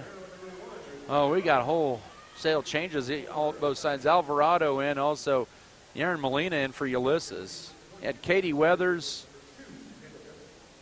Also, Mackenzie Metzger and Peyton Gentry check in. Fox can't get the second, and the rebound into Ulysses, and then it went off the foot of Fox after Alvarado tried to enter.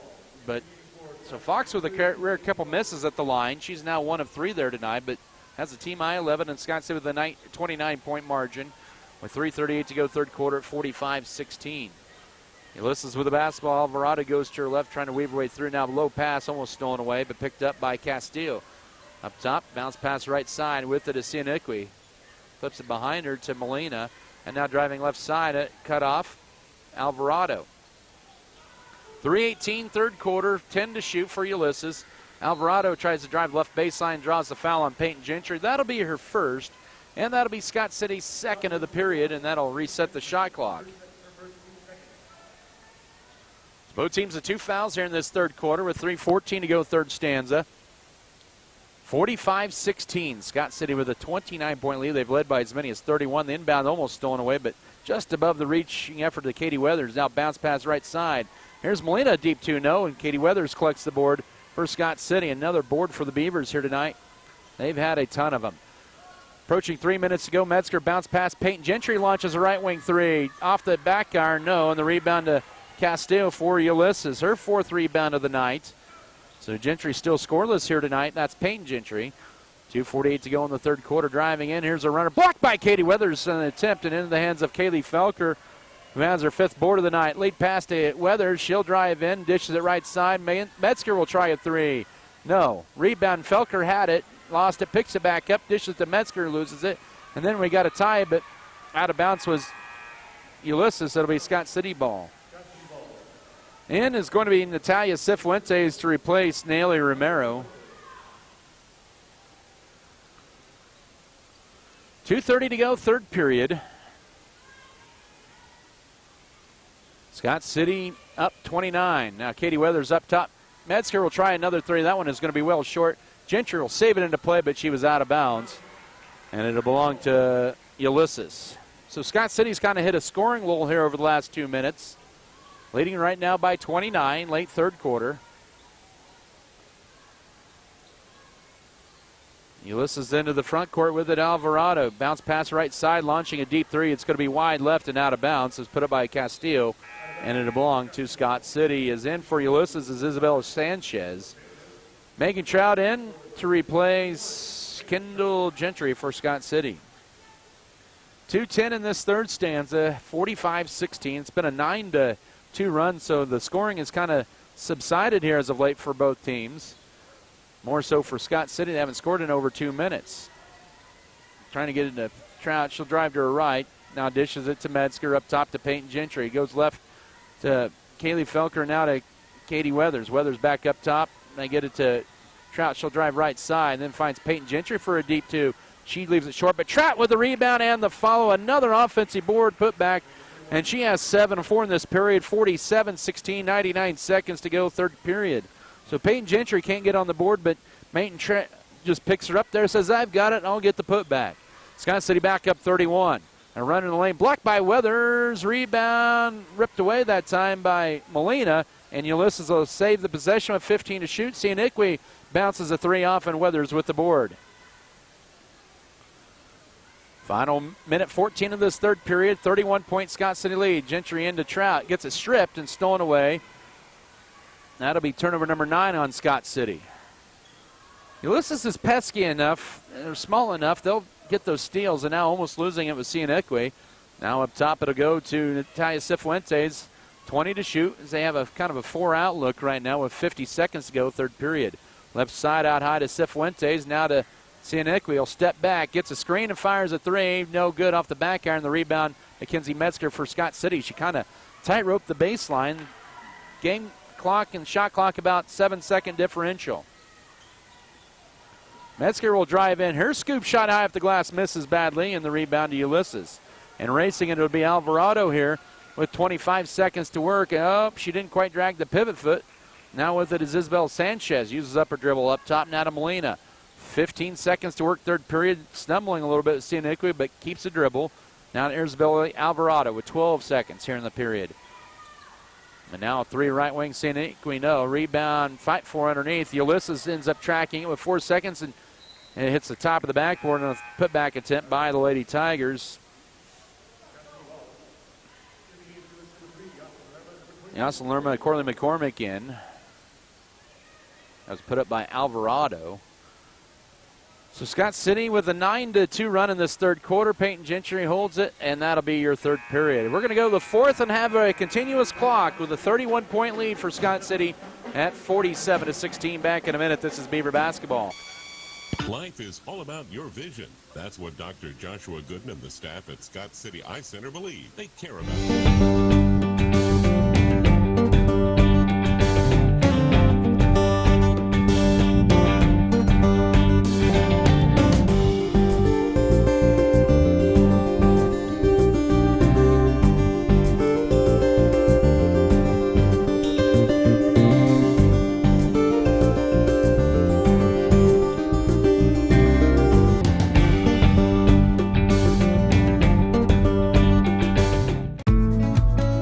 Go with the proven winner.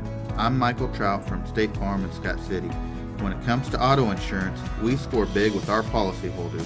We score on competitive rates, on customer service, and on satisfaction and speedy claim handling. Let us quote your autos today and make you a part of the Trout State Farm team.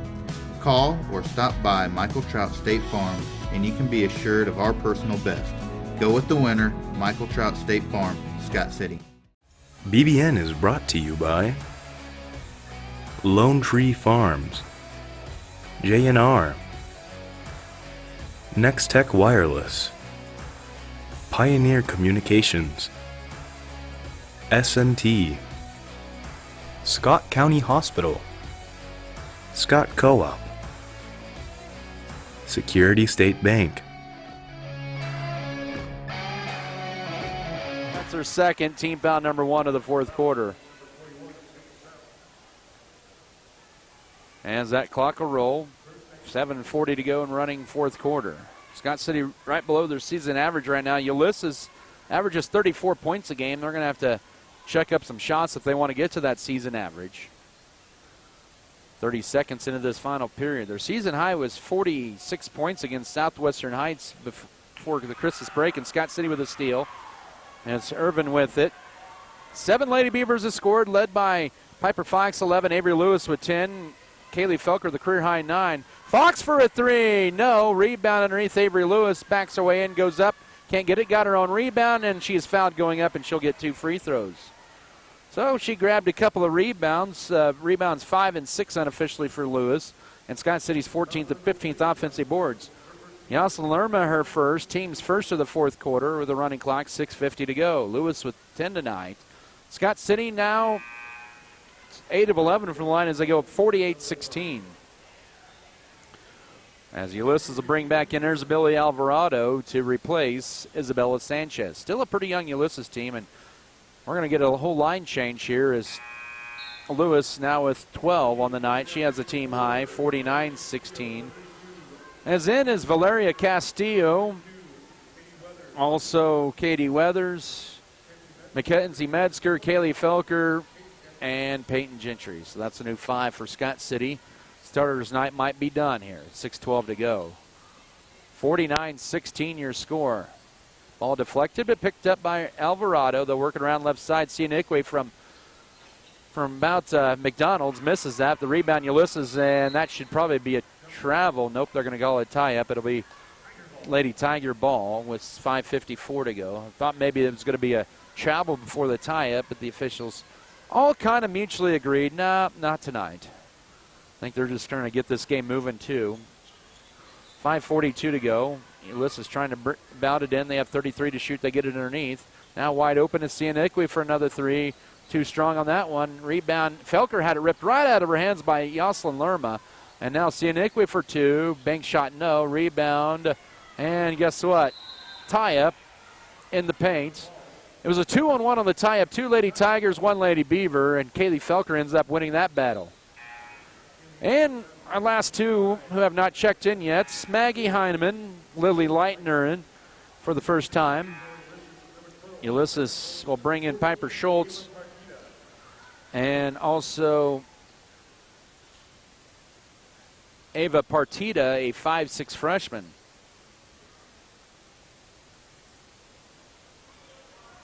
Scott City with it. Here's Peyton Gentry. She'll race across, go coast-to-coast, finger roll layup, no. Rebound, follow-up, good for Peyton Gentry. She finally gets on the board, and she gets a rebound as well and makes it 51-16 with 4:38 to go. So Scott City now up by 35. Driving in, the layup high up the glass, no. Katie Weathers almost had it, but picked up here. Partita. And she has the rebound and the putback, 51-18, 4:22 to go. Here's Peyton Gentry, stop, popping 3. Yes, oh, nice shot. She has the last 5, 54-18 with 4:15 to go. Scott City in the 50-point mark. For the first time in about 3 weeks since they put up 61 against Hutch Trinity. Bounce pass up top. Here's Piper Schultz near the midway mark of this 4th quarter cutoff. And now goes out high to Sianikwe. Now to Schultz. She'll try a 3. Blocked by Weathers, but rebound right into the hands of Alvarado, who's right there to clean it up. And now Sianikwe, she travels with it out top, and that'll be turnover number 17, that is, on Ulysses. As they'll sub in. They'll sub in Jada Timms, a 5'7" freshman. In for the first time with 3.5 to go.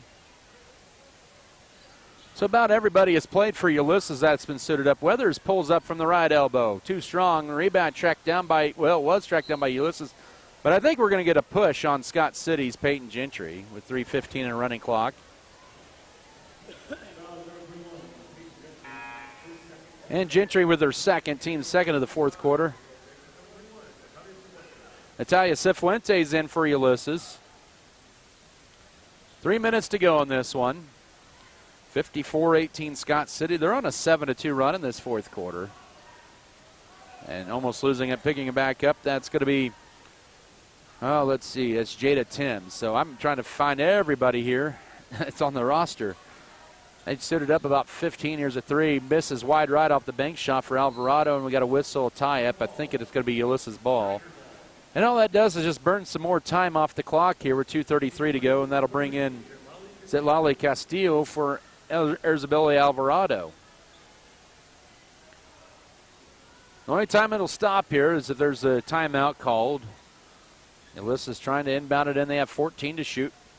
I almost wonder if that should have been, anyways, it doesn't matter here. Could have been a legal touch that time. 6 to shoot, 5 to shoot. With it is Castillo now driving in. The runner in the paint is short, but tipped around, and Ulysses has it. And they'll fire a 3, misses it badly, but they get another offensive board. 1:50 to go in this one. Castillo stops, pops a 3, swatted out of there by Peyton Gentry, but right back to Ulysses. They'll get a 4th opportunity, well, maybe. And, hey, we got the leg wrestling there. Lead pass, here's Valeria Castillo. Go! She keeps it in bounds, and then she saved into play, but Lily Leitner just couldn't quite stay in bounds, and it's going to be out of bounds with 90 seconds to go. Whew, that was a lot of action there. Tapia in for Natalia Cifuentes. It was kind of like it was pinned on a tie-up by one of the Lady Beavers, kind of pinned it between the calves of her legs there. Here's a runner-up and a foul, and that'll send Castillo to the line for 2. She's 1 of 3 there tonight with 1:10 to go. We're going to get a timeout with 1:10 to go. Let's take it as well. Back in a minute. This is Beaver basketball. Hi, this is Rebecca from your local Scott City Ace Hardware store. We love giving back to the community, and this month is no exception. For exceptional service in real estate, put Stephanie Shapland at Shapland Real Estate to work for you. Property homework is what we do best at Shapland Real Estate. We put forth every effort to get results that move you. Our expertise in buying and selling residential, commercial, and agriculture property is built on the tradition of trust and thoroughness that you deserve. Shapland Real Estate takes pride in our community and in cheering on our students in all that they do. Give Shapland Real Estate a call or visit our website today. Red Barn Enterprises is proud to offer Maristem crop performance products, including Upshift C and Revline hopper throttle. These innovative products help reduce fertilizer waste and boost your crop's performance, ensuring healthier plants and better yields. Committed to our community, we proudly support Scott County Athletics. Choose Red Barn Enterprises and Maristem crop performance products to enhance your farm's efficiency. Trying to limit how many timeouts they take with them into next week. Basketball presented here by J & Root Trucking, JF Beaver Advertising, Jackson Legal Group, Lebanon Lawn and Tree, Lone Tree Farms and Livestock. That free throw bounces off. Also Metzger Appraisals, Metzger Family Farms, Midwest Mixer, Miller Veterinary Clinic, Norder Supply, New Life Market, Perfect Auto Detailing, Plain Jan's, and Platinum H Insurance. So the clock is running now as they stopped it momentarily. They have 1 timeout left and 1 out of 2 free throws for Castillo. She has 5 of their 19 points with 48 seconds to go. Lady Beavers 9-7 on the year, and Castillo almost traveled with it up top now to Peyton Gentry. 40 seconds to go. Peyton with 5 in this fourth quarter. Maggie Heineman looking for a cutter. Now gets a strip, picks it back up. Left corner to Castillo. 30 seconds to go, 17 to shoot. Katie Weathers with it, spins, goes to her left up top. Castillo now out high to Peyton Gentry with 10 to shoot. Loses it, still loose, but picked up by Lily Leitner. Now Katie Weathers will drive in. Underneath the Leitner, up the glass. No, and the rebound to Ulysses with 16 seconds to go. Good look for Leitner. Here's Ulysses back the other way with 10 seconds. 9, 8, 7, 6. Dish it left corner. Schultz for 3, blocked by Weathers. The rebound with 2. With 1, the putback too strong, and the rebound to Leitner to close this one out. Scott City gets the dub, 54-19 as they sweep Ulysses for the 5th straight year. That's 10 wins in a row. Actually, the 6th, let's see, 1. Yeah, anyways, you get the idea. Scott City with a doubleheader sweep once again, 54-19. They only allow 8 points in the final 24 minutes. They go on a 38-8 run over the final 24 minutes. Ulysses falls to 1-15 and 0-9 in the conference. Post-game coverage comes your way in 3 minutes. This is Scott City basketball. Preparation pays. On the field.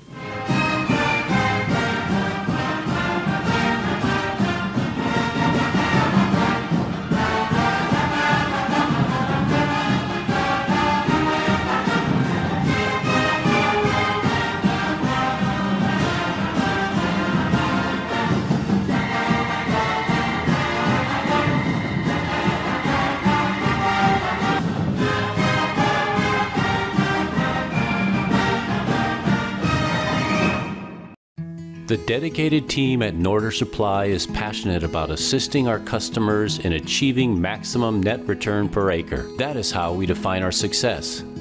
Through unparalleled agronomic advice and best-in-class customer service, you can depend on us to do what is best for your operation.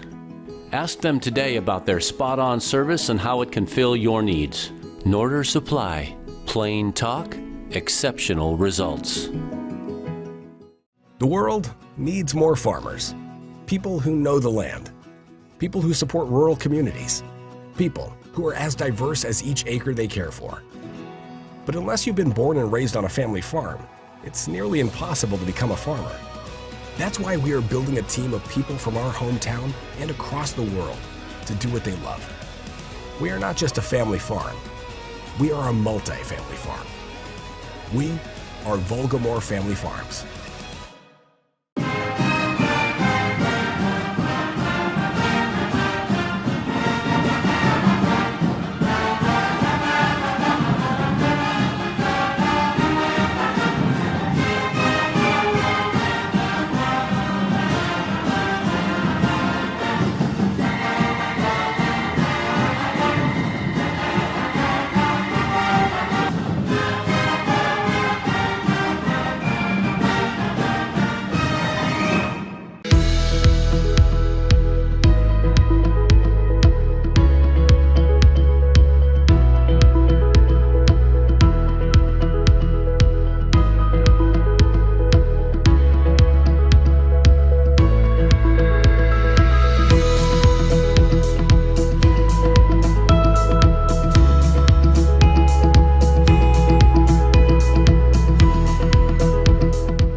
With you. Just saw Heston defeated Larned 54-25. The Larned Lady Indians are now 7-7 on the year. With Scott City's win, that moves them at least into the number 7 spot in the standings for the regionals. That would guarantee them a home matchup in the first round. But the Lady Beavers, after it was tied early on, didn't get some good shots going in early on. 3 lead changes, 2 ties in the first quarter.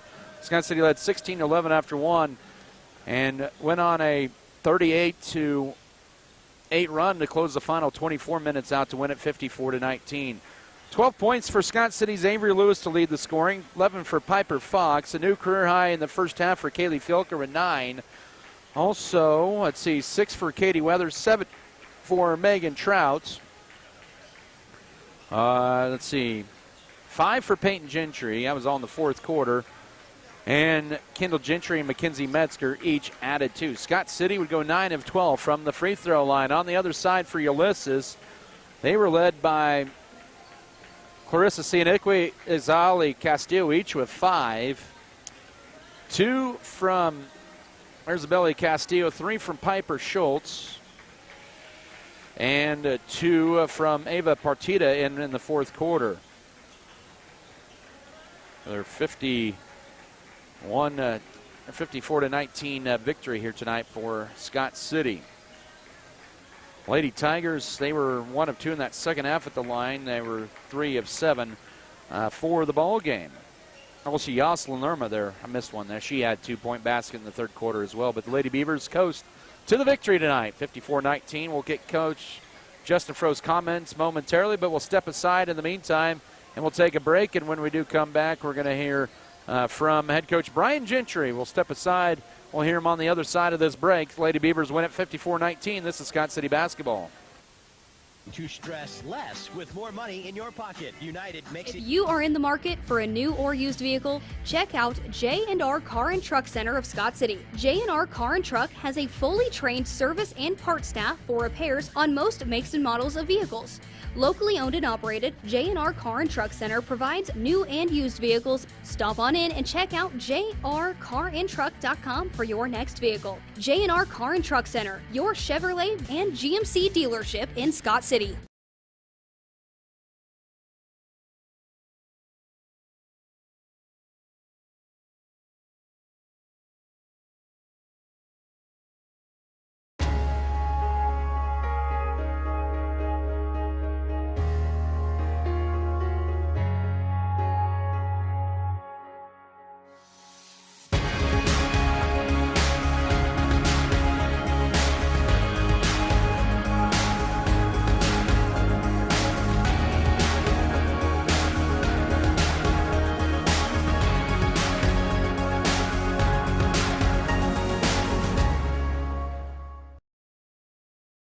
The boys came out and played really well.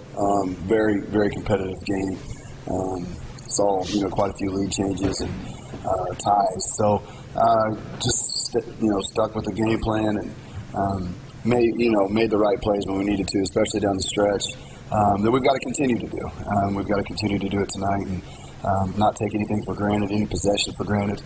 We've got to execute and we've got to take care of the ball tonight. It was a big game for Junior Mesa. There had his career high in points there on Tuesday night, but he kind of set the tone early and with there was somebody else other than, with a lot of the attention on Jackson and him getting that or Avery getting that. So what does that do when you get one more player out there like a junior that kind of gets things going early on? Yeah, just opens up everything else. As we've said, time and time again, that, most of the attention, if not all the attention, is going to go to, how to stop Jackson. And we've got more than, capable guys to make plays out there. And, Tuesday night it was juniors, and Avery made, a couple shots in there too. But, on a night that didn't see, Alex and Eloy really get going, it's nice to know, that we've got 4 guards out there who have all kind of had their night. They've all taken their turn. And, if it were to ever happen where all 4 of them got hot at the same time, look out. But it's just, it helps us space the floor, and it helps Jackson because they can't double team him as much. And if they want to, he knows that, his teammates are more than capable of making plays. Once again, it is Coach Brian Gentry here pregame. Scott City gets Ulysses round 2 for them. Tigers, they're a team that's been off for a week here, but a team that can get streaky at times, and they made things interesting for a while in the first time you guys played them here about 3.5 weeks ago. But what do you see once again with this Ulysses team that poses a big threat? I see a bunch of kids that are out there kind of playing freely, not really worried about missing shots. They shoot tough shots, and if they get hot, then you gotta really lock in defensively because they can get extremely hot from the 3-point line. They've got the guards that can get downhill and make shots. So we've got to be good, but. When a team plays, with kind of that carefree, nothing to lose mentality, they can be very dangerous. You oftentimes see a lot of mistakes that people are making because they're overthinking, they're over dribbling, just trying to run a play or something like that, and they don't really get caught up into that. They play pretty loose, and when teams do that, they can be difficult to stop. Another team that also likes to run some zone as well, and especially probably try to pack it around Jackson there. What do you guys need to do to try to kind of loosen up that zone? Well, the easy answer would be make some threes early whenever they decide to go to it. But we just need good ball movement. We've got to get the ball into the middle of the paint. And if we can get it in there and they collapse, then, everything's, a little bit more open on the outside. But we need penetrating passes. We don't need to just throw the ball around the perimeter the entire time. The passes that we make have to be, well executed. They can't be deflected and take us out of our rhythm. So we need good passes that get into the middle of the paint. And we need guards to step up and knock down shots. And if it's bad closeout, they need to drive in there, play off of 2 feet like we talk about a lot, and just, make the simple play. That's what we did in the fourth quarter against Holcomb. We made things easy. We kept it simple, and they delivered. They need to do it again tonight. Should be a good one here, round 2 of Ulysses and Scott City here in Ulysses. Coach Brian Gentry here in the pregame. And, Coach, thanks for the time, and good luck to you guys. All right, thanks, Adam. All right, once again, those are the comments from Coach Brian Gentry as we will go ahead and keep it right here for the time being, and we'll get the girls' recap with Coach Justin Froh, a 54-19 win. Coach, congratulations. A little shaky there early on, but you don't got anything? Well, yeah. How about I turn you up there? There we go. Now we're in business. Well, as I was saying, a little shaky to begin things there. We went back and forth for a while, but not a bad way to close the game out on a 38-8 run over the final 3 quarters. Yeah, I don't know what it is about just starting the game. We just, I guess, got to adjust, see how it's going and adjust. But did a good job of settling in, and then thought we did a good job of running the floor tonight. And our defense was, pretty good for the entire night, and thought we put together a full game tonight and did a good job of playing off of their turnovers and getting out and running and, kind of making it easy for us and giving ourselves easy shots tonight.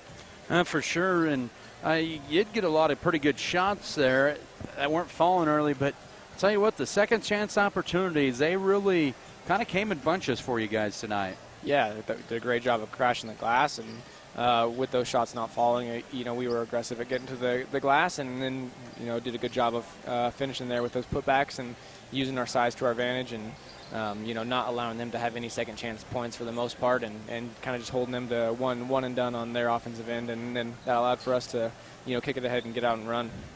And you guys were, able to accomplish a lot of that in that first half, but you're able to get the bench involved once again here. And whether it was, Katie Weathers with her points, I think she ended up with 6 there in the ball game on that first half. But then you had none other than Kaylee Felker, who poured in a career high in the first half with 9 points, and she was just all over the place underneath there in that first half. Yeah, it's always fun to watch Kaylee. Her energy is contagious out there, and does everything, does all the little things for us, and always seems to be in the right spot at the right time. And even if things aren't going her way, she's always super positive and always hyping us up and keeping everyone in the game. And excuse me, it's always fun to watch her succeed. I love having players like that, and just always helping her teammates out, even if things aren't working well for her. So super happy for her, and that's fun to see, and really happy for our entire team tonight. I thought we had a really, really good team win tonight, and one player shines, but that's because you have your teammates out there also putting that person in position to shine, and then doing the dirty work that doesn't really get noticed on the defensive side or even offensive side with the assist or getting those offensive rebounds for our cutters and getting the easy putbacks. So really good team win tonight, and happy with our effort and happy with how we played together tonight. Well, it's just a nice way to get a win and kind of cruise and get to play some of the bench a little bit more here tonight. Yeah, and did they come out ready to go, huh? Yeah. Just taking it to them, so that's always fun to watch, and told them, hey, if you're open, go ahead and let that thing fly. So it's always fun to watch them get in, and always great to see them continue to develop and get better. And, like I said, a truly entire team win tonight. Yeah, that 10 and 11, 12 players got in late there in the ball game, but they've had a lot of. They can't say that they've had.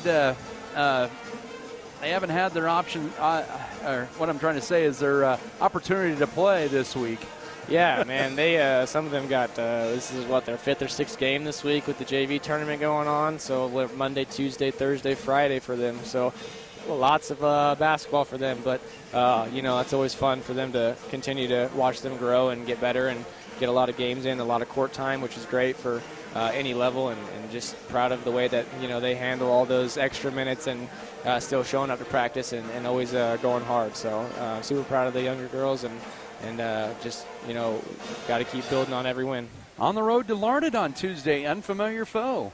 Yeah, it's always nice to see someone different, and it'll be hopefully we get to go. Hopefully there's no weather, knock on wood, but it'll be nice to go see a different opponent and kind of just get a different feel for like that sub-state look or looking like postseason type matchups and stuff like that. So we'll be ready to go and excited for the challenge. All right, enjoy the evening and win, Coach, and we'll see you hopefully next week early on. All right, thanks, Adam.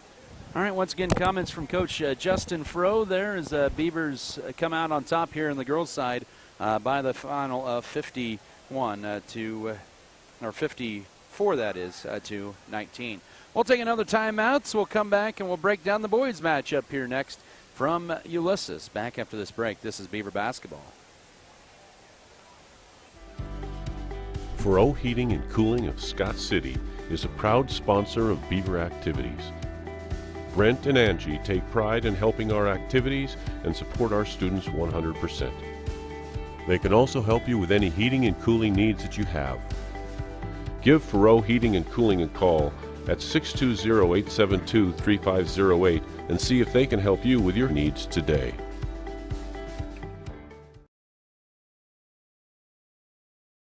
BBN is brought to you by Shapland Real Estate, State Farm, Norder Supply Incorporated, Ag Management Services,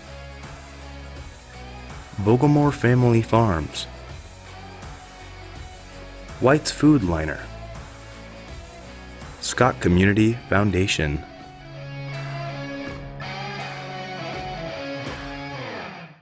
As your local community foundation, we are dedicated to preserving local wealth so the communities in and around Scott County will forever remain an attractive place to live, work, and raise a family. We respond to the needs of our community through grant making, scholarships, and other special projects. Visit us online at scottcf.org.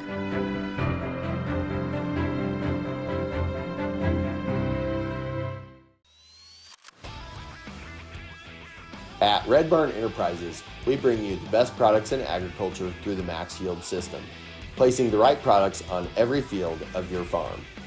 Use Axis Seed, BW Fusion, Maristem Crop Performance, and Pivot Bio to enhance your crop's resilience and productivity today. Trust Red Barn Enterprises for all your crop needs and join us in cheering on the Beavers.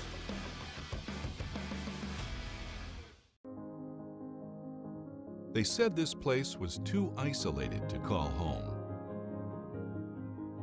They said it was too remote to build a community.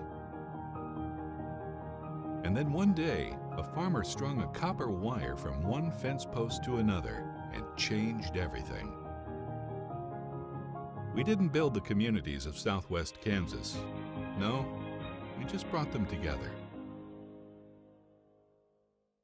At American Implement, we believe that education and athletics play a crucial role in uplifting communities. Our commitment to supporting farmers aligns closely with the values of teamwork and resilience found in sports.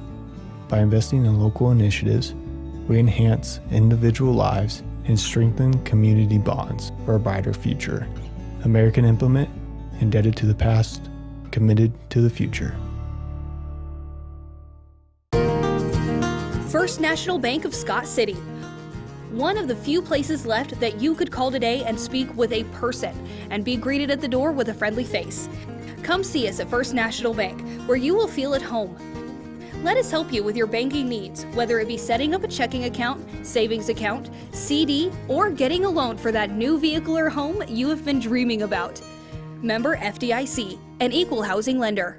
In the conference, as they will guarantee a winning record for the first time since the 2018-19 season. This series has been controlled pretty much by Scott City, 61-26 since 1980. The Beavers have won 7 of the last 10 and 23 of the last 28 games. Though Scott City does have a brief, or has had the last win after Ulysses won here a year ago. Scott City won at home on the 14th of January, 56-48, and a pretty good game between the two programs. As take a look at the matchups here tonight between Scott City and Ulysses. We'll try to get some finals as well across the GWAC. And here tonight and throughout, just saw Ulysses, or Hugoton and Goodland girls were tied at 23 going into the fourth quarter there at the Max Jones Fieldhouse in Goodland. So that's a little bit of a surprise there. And then also Colby and Holcomb also battling tonight. I believe that's right. Cimarron is at Lakin currently here tonight as well. But anyways, as I mentioned, let's get this matchup broken down. The Beavers average 57 points a game. The lead once again, Jackson Rumford, 21 points and 11 rebounds, 10 rebounds a contest, including another 26-point performance there, or 25-point performance on Tuesday night in the win over the Holcomb Longhorns, 59-48. Scott City needs to continue that effort into tonight as they have that opportunity to pick up their 12th win of the year, be their most wins in a season. You have to go all the way back to, I believe, 2018 and 19 when they were 13-9, 6 years ago. Let's see what they can do here. Last time around, it went back and forth a little bit in that second quarter. Scott City built up the large lead, and then it was Ulysses storming back to take a lead. The Beavers would hang on in the end, 56-48 over Ulysses on the 14th of January. Ulysses is a team that can be streaky at times this year, but they're also a team that can come and get you when you least expect it. They play freely. They're led by Julian Mraz, a 5'9 junior, a pretty young team, just one senior in their starting lineup. And Mraz averages 14 points. Corbin Durking, a 6'3 senior, averages just under 10. That's 24 of their 50 points per ball game through those two. And Caden Ledesma, you throw him in. He is just a sophomore, averaging 9.6 a game. So they rely a lot on they have two seniors, I should say, in their starting lineup, but they rely a lot on Mraz, also Caden Ledesma and Corbin Durking. Their 2 wins in conference play, both against Cimarron, a 5-point win over there 10 days ago and at Cimarron. Their wins against Southwestern Heights, Burlington, Colorado, Concordia, as I mentioned, Cimarron twice. So that's kind of how that shapes up here. The Tigers average 50 points a contest. Scott City looking to get to the 12th win mark of the season here tonight, with a trip to Larned as well on Tuesday for their final non-conference game of the season. All right, we're going to step aside for another timeout. We'll get your starters and more here. This is Beaver basketball. If you want to meet new people and learn useful skills, then look into BBN. BBN is a broadcasting network run by students. At BBN, we broadcast the games you love to watch while also making award-winning content for KEB Broadcasting Awards. In BBN, you will meet new people and learn how to work as a team, while also learning communication, technology, and teamwork skills. If you are interested, talk to Mrs. Ratzlaff for more information.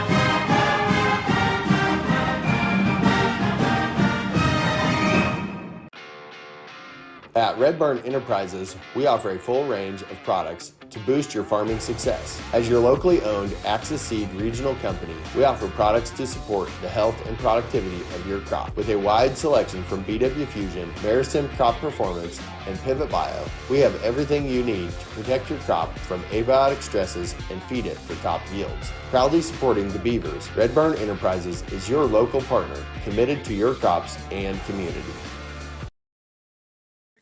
.org.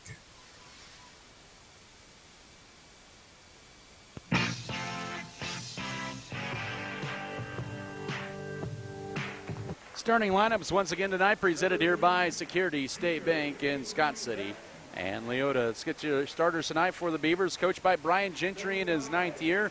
He is assisted here by Joey Meyer and Drew Kind. It'll be Eloy Ruiz, a 5'10 senior, 7.9 points, 3.7 rebounds a game. Avery Radke, the 6'1 junior, at 7.9 points, 4 boards a game. Junior Mesa, the 5'11 sophomore, coming off a career high on Tuesday night, 6.9 points at 2.2 rebounds a game.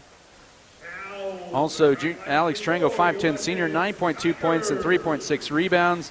And Jackson Rumford, the double-double machine, the 6'6 senior, at 20.8 points and 10.3 rebounds a game. Eloy Ruelas also out there tonight. Avery Radke, Junior Mesa, Alex Tarango, and Jackson Rumford. For Ulysses, coached by Matt Cox in his 4th season, assisted here by Shane Browning and Jeremiah Wise. It'll be Aiden Alvarado. He is a 5'11 senior, averaging 4.6 points at 4 boards a game. Julian Mraz, a 5'9 junior at 14 points and 4.4 boards a game. Parker Browning, a 5'11 sophomore at 5.7 points and 3.3 rebounds a game. Also, Caden Ledesma, 5'11 sophomore, 9.6 points and 4 rebounds. Corbin Durking, a 6'3 senior, 9.9 points and 6.8 rebounds a game. Aiden Alvarado, Julian Mraz, Parker Browning, Caden Ledesma, and Corbin Durking. Your starting lineups tonight for the Ulysses Tigers. Keys to the game tonight here, presented here by State Farm agent Michael Trout, where you go to the proven winner. Keys tonight here for Scott City. I think the first key is you've got to continue to pound it into the paint. Second key for the Beavers, just work it from the post in, work it in and out there. Third key is do not let Ulysses get hot from the three-point arc. They have been solid when they're a tough team to beat when they get hot from three-point range. Those are your keys to the game here tonight as we take the court here. Scott City tonight in their road to blue uniforms, the dark blue uniforms, to the lighter blue numbers and letters. Ulysses in their home white tops. They've got the black numbers and letters and kind of that white and orange trim, as it'll be Jackson Rumford and Corbin Durking to tip in the center. Hope you enjoy game 2 of the doubleheader. Scott City looking for win number 12. Ulysses looking for win number 6, as Scott City will win the tap, and this boys game is officially underway. Here's Ruelas taking to the front court. Rumford with it now. Up top, as Ulysses opens up in a man-to-man. They get the left block to Rumford. He tried to dribble it on the power dribble and off of his foot and out of bounds. It belonged to Ulysses.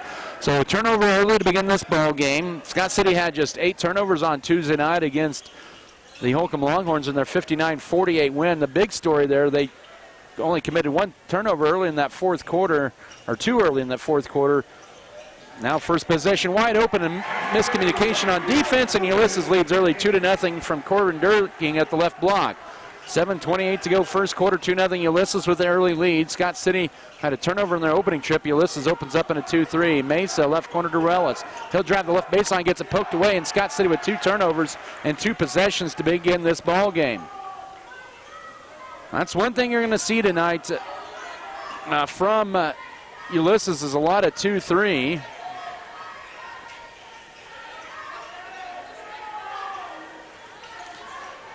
Ulysses with it. Mraz a 3, rims off, rebound. Rumford will tip it to himself. So Ulysses goes 1 and out there. Here comes the Beavers down 2 early on 6:50 to go. Rumford for a straightaway 3 off the back iron. It's the top of the backboard. Rebound Avery Radke to reset it. Now to Mesa. Mesa up top, drives in, goes left side to Tarango. Back up top it'll go here with 6:35 to go first period. Scott City down 2-0. Mesa wide open, corner 3. Yes! Continuing to the hot hand is Mesa. Scott City up 3-2, 6:29 to go first quarter. So Mesa just hit his 23rd triple of the year. Coming off a career high 17, bad pass thrown away right to Rumford. Turnover number 1 on Ulysses. Rumford drives in, gets it stripped from behind, and it's going to be Scott City with their 3rd turnover. Lead pass down the floor to Durkin, a little too far ahead of him, and that'll be 2nd turnover by the Tigers here with 6:12 to go in the first frame.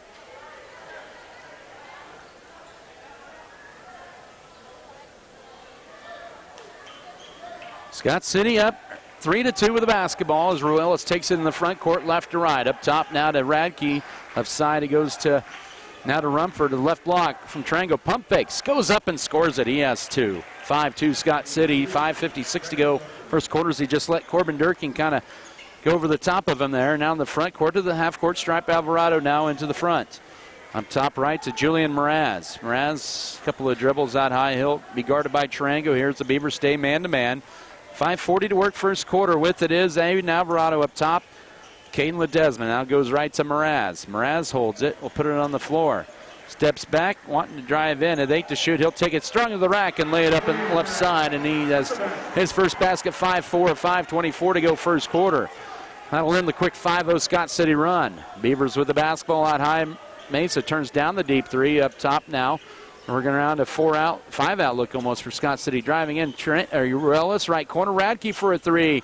Too strong. Tarango, who missed time to jump, ended up getting the rebound, then stripped by Mraz. And Scott City with already 4 first quarter turnovers here. And now with it is Mraz. 4:58 to go first quarter. With it, Parker Browning underneath and reverse layup. Too strong for Durking, and the rebound to Jackson Rumford.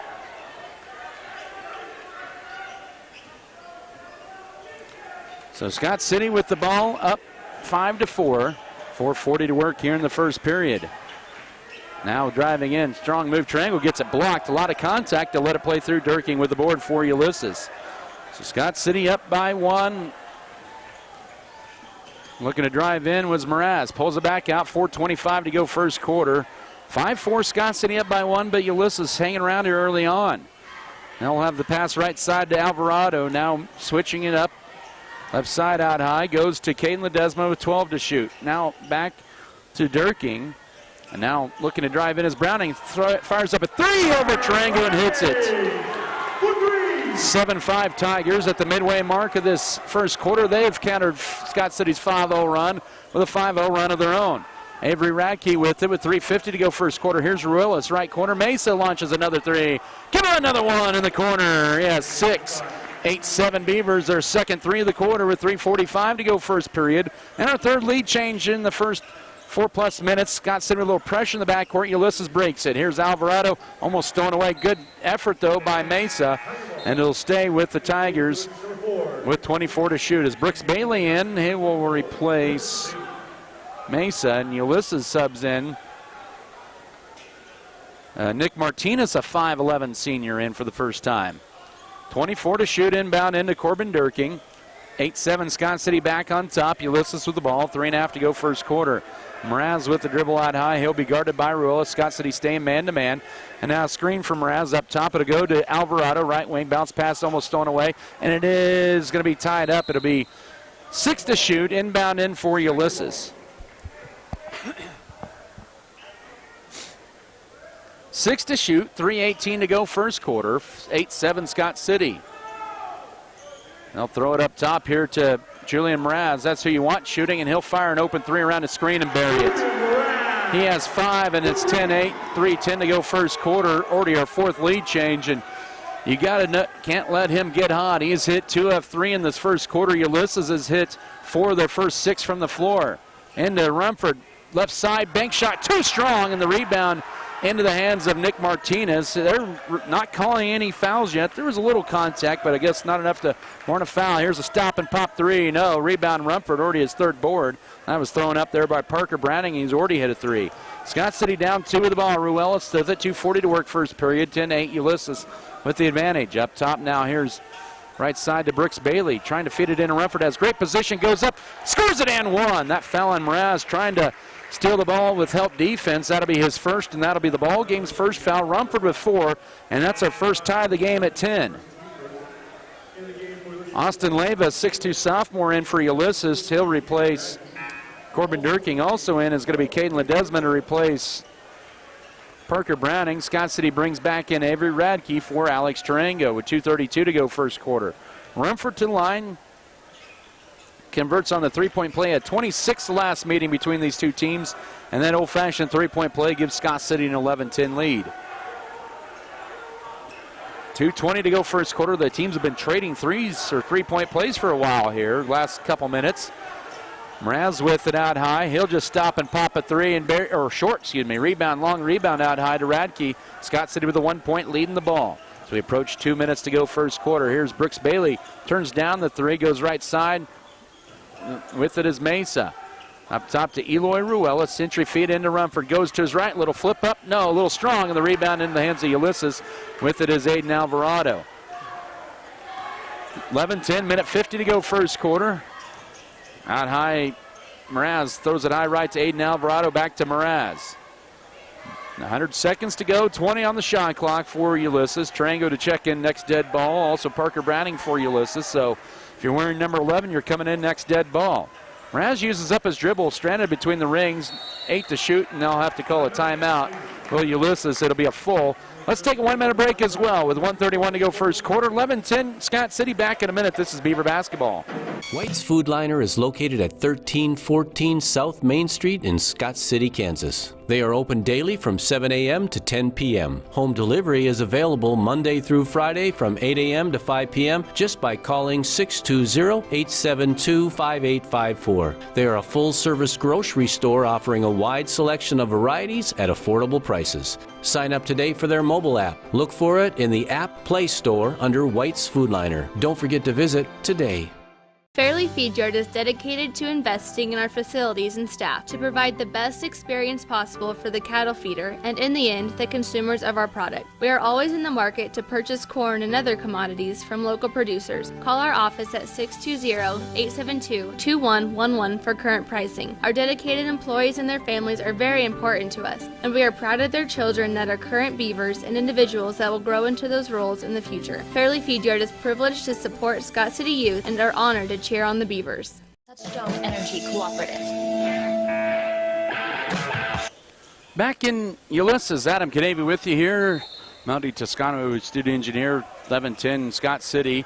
With the lead, Ulysses the ball with 5 to shoot. Minute 25 to go first quarter. 2 second, 1 second. Ulysses will not get a shot off. Shot clock violation saved into play, but now to Tarango. He'll drive in, pump fake, go up, and he's fouled, and he'll be fouled by Caden Ledesma. So they let it play through as the shot clock was went to 10. Scott City with the last 5. They lead by 3, matching their largest. Final minute of this first quarter.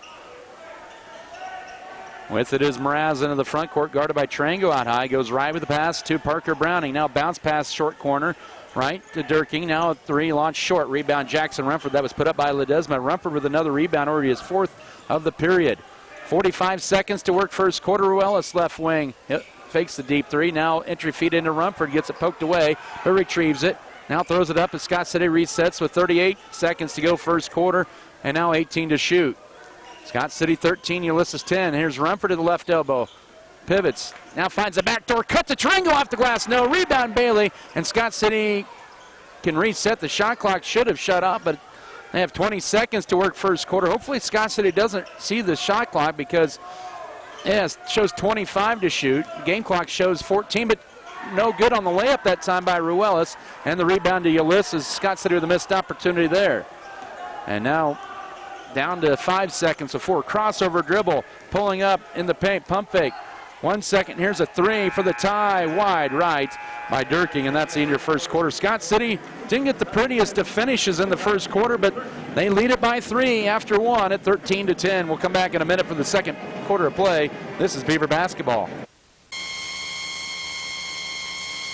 Fairleigh Feed Yard is dedicated to investing in our facilities and staff to provide the best experience possible for the cattle feeder and, in the end, the consumers of our product. We are always in the market to purchase corn and other commodities from local producers. Call our office at 620-872-2111 for current pricing. Our dedicated employees and their families are very important to us, and we are proud of their children that are current beavers and individuals that will grow into those roles in the future. Fairleigh Feed Yard is privileged to support Scott City youth and are honored to cheer on the Beavers. Support Project Prom and get the chance to win amazing prizes for the Project Prom raffle. There are 42 drawings with various prizes. You can win cash prizes, chamber bundles, beef bundles, and much more. One ticket is $10 and 6 tickets is $50. To get a ticket, contact a senior. The drawing will be on December 17th, 2024, and you don't have to be present to win. Buy a ticket today from any SCHS senior and help create an unforgettable Project Prom.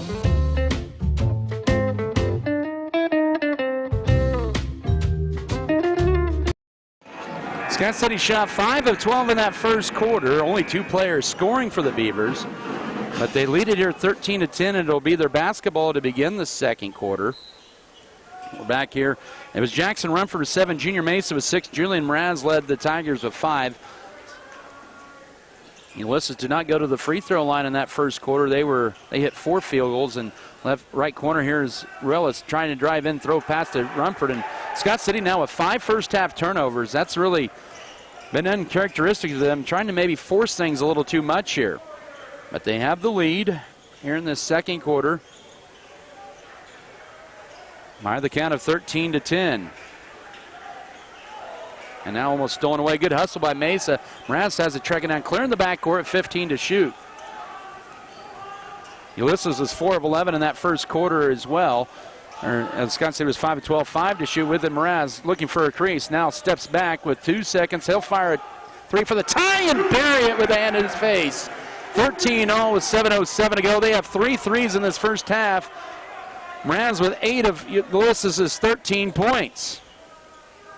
Now Ruiz with a deep 3, misses badly off to left, and the rebound to Caden Ledesma off a quick shot. And Ulysses with the ball tied at 13, first minute plus of this second quarter. Mraz with it up top there. That was good defense for about 34 seconds. Ball deflected, and Scott City forces Ulysses into their 4th turnover of the half. 13-all Rumford at the top, looking to drive in. He'll take it, jump stop, pivots, shot up, and gets a nice soft bounce. He has 9, 15, 13. 6:28 to go first half, and that'll end the quick Ulysses rally. Parker Browning with it. Scott City has not been able to separate themselves past 3 points here in this first half. Ulysses' biggest lead has been at 2. The pressure up high. Browning with it. Now bounce pass the foul or top to Ledesma. He'll hit the 3 and put Ulysses ahead 16-15. 6 minutes to go first half. That is their 6th lead change of the half. So Ulysses has now hit 4 threes. They are now 4 of 9 from 3. Ruiz for an answer back 3. Too strong, and the rebound tipped, and Ulysses has it. Ledesma. So Scott City now just 2 of 6 from 3 in the first half and trailed by 1. 5:40 to go first half. Up top with it here is Julian Mraz, guarded here by now Tarango. 20 to shoot. Mraz looking for an opening, drives right side, steps back, heat check, no, rebound. Radke for Scott City. 1 point Ulysses lead. Scott City with the ball in the front court. 5:20 to go second period. Mesa with it, looking at entry feed into Rumford. Rumford holds it, backs his way in. goes up and scores it. He has 11 over Durking. 17-16. Scott City back on top as we approach the 5-minute mark of the first half. But Ulysses hitting their threes here in this first half. Correction, they're 2 of 3 on threes. They're 4 of 10 in this first half. A team that shoots 31% from 3, but shooting it at 40, almost a double dribble by Mraz that high. Now to Ledesma, working out high left to Alvarado. Looking to drive in. Browning just inside the foul line. No. Rebound wrestled away by Ulysses. Ledesma with the board, and underneath it's a good for him. And he has 5 in a row for Ulysses. They go back on top 18-17. 4:40 to go first half. Remford for a straightaway triple on the other end, in and out. Rebound Ulysses. Right now they're starting to kind of own the glass a little bit. 18-17 Ulysses with the lead and the basketball. 4:20 to go second quarter. Out high left it goes to Parker Browning. And now a deep three, short that time. Remford secures the board that was put up by Ledesma. A little heat check for him. Remford with already 5, make that 6 boards this half. Scott City down by 1 and now up by 1 as Remford takes matters in his own hand. He has 13 in the half. He has all 6 of Scott City's points, 19-18, 4 minutes to go first half. So lead changes 4 here in the second quarter. And now with it here is Corbin Durking. Mraz from downtown. Rebound tracked down by Junior Mesa. Grabs his first board of the night. 3:40 to go second quarter. Scott City up by 1 with the basketball. Ruiz looking to drive in. Right corner to Tarango. Tarango lost it momentarily. Picks it back up. And now into Rumford. Backs his way in. Left corner now out high. Back to Ruiz from Mesa left wing. Now into Rumford. Pump fakes, goes up through contact, can't get it to go. Rumford trying to get it, he does. He'll go up through contact and he'll get the shot, or get to the foul line here with 3:18 to go first half. That is just the 3rd foul in this first half. That's on Aiden Alvarado. That's his first personal. Ulysses wants a 30-second timeout. We'll keep it right here. With 3:18 to go second quarter, basketball presented here by Pokey Feeders, Precision Ag and Seed, also Pioneer Communications, Our Brothers Auto Body Mechanic, Richards Financial Services, Road and Beacon Green Agency, and Iron Insurance Partners, and Rotomix. Also Scott City Ice Center, Scott City Pharmacy, Giftologists, and Scott Community Foundation. I want to thank J&R Car and Truck Center for providing transportation here to Ulysses. You can view their new and pre-owned inventory in their lot at J&R Car and Truck Center in Scott City, also online at jrcarandtruck.com. Girls finals tonight across the GWAC. Colby girls over Holcomb 53-40.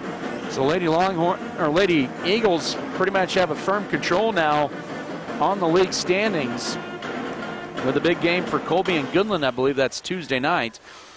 Holcomb will have Cimarron at home. We don't have a score on them. It was Hugoton and Goodland girls tied at 23 going in the fourth quarter. It ends up being a 38-27 Goodland Cowgirl victory at the Max Jones Fieldhouse. 2 free throws coming up here for Jackson Rumford. He has 13 and make it 14. He has all 7 of Scott City's points in this half, or in this quarter, 20-18. Scott City with 3:18 to go second period. Free throw, perfect, 21-18. That matches Scott City's largest lead as they've scored the last 4 in the ball game. Well, Ulysses has come back with 3s every time they've been down 3. So we approach 3 to go first half. Parker Browning, now ball deflected. They're going to get a foul. That'll be Scott City's first foul of the night. And it'll belong to Jackson Rumford with 3:06 to go second quarter. So it took almost 13 minutes of game time for Scott City to pick up the first foul. Ulysses will see the shot clock reset, and now Ledesma with it up top. Here's a deep 3. Line drive home by Parker Browning. He has 2 threes, and we're tied for the 3rd time at 21 with 2:54 to go first half. Ulysses with 2 threes in the quarter. They have 4 in the half. And every time Scott City takes a 3-point lead, speaking of threes, Mesa misses a 3. The long rebound to Eloy Relis. Flips it to Rumford, goes up and scores it. 23-21. 2:35 to go first half. After that Ruelas rebound, Scott City with a putback on Mesa's first missed 3. But every time Scott City's gone up 3, Ulysses has tied it back here in this quarter. Pull up for 2. No good. That's Striker Berglund in for the first time. And here's Scott City in transition. Mesa right corner. He'll penetrate. Flip it to Rumford. Pump fakes. Goes up. Yes! Give him another one. 25-21 with 2:11 to go first half, as he has all 12 of Scott City's points in this quarter, 19 in the first half. Final 2 minutes of this second quarter. With it here is Parker Browning, guarded by Ruiz. He'll drive in, and they're going to call a 3-second lane violation on Ulysses. You don't see that too often. That'll be turnover number 5. Back in is Aiden Alvarado, Corbin Durking, as well as Julian Mraz for Ulysses. They had 3 subs in there. Austin Levia is out. Also, I believe Nick Martinez and Stryker Berglund out. And for Scott City is Brooks Bailey for Junior Mesa.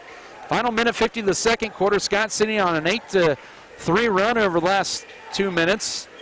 Now underneath the triangle, only 2 Beavers have scored. Rumford has scored all 12 of Scott City's points this period as he's going to take it in. Pump fakes, tough shot, can't get it, can't get the rebound. It's loose underneath.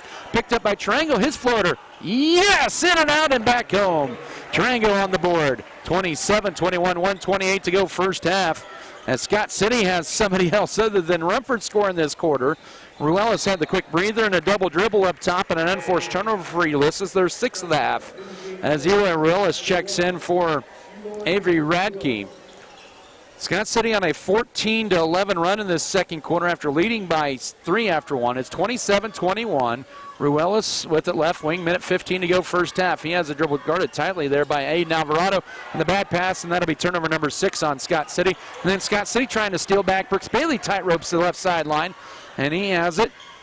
Minute 3 to go. Rumford has a saving it play. Nope, he does not. And Scott City with back-to-back turnovers. And boy, Scott City almost matching their turnover total from Tuesday night here in this first half. That's their 7th. Both teams with 7 turnovers here. Final minute of the quarter. Both teams with only 1 foul in this second quarter. They've been letting them play. 27-21 Scott City. Ulysses tried to come back with 3s, and then Scott City deflects a pass and a turnover. Rumford with it, now needs help. Finds Caston Wren in for the first time.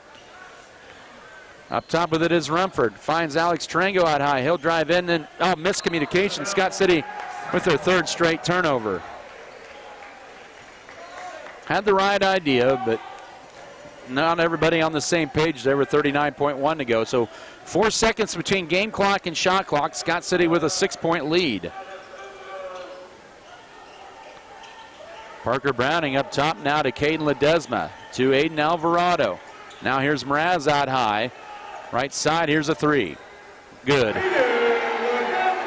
27-24 with 18 seconds to go first half. Ulysses staying in the bowl game thanks to the 3 ball in this second quarter. They have hit 3 of them in the quarter and 5 for the half. 8 seconds to go, and that's going to be a foul on Julian Mraz. That is his second, team second.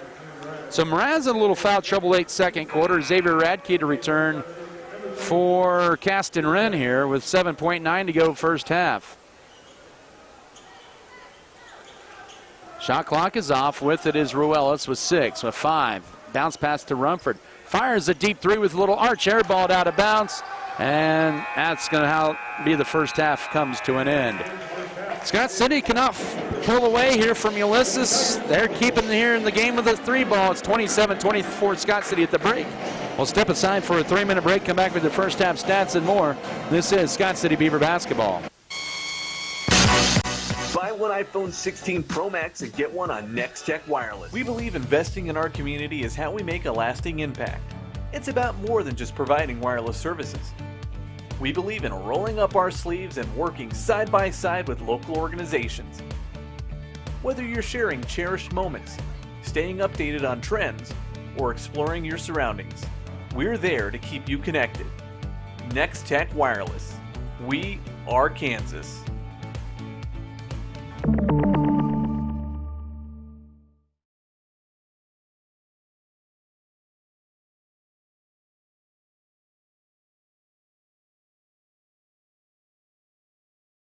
We believe investing in our community is how we make a lasting impact.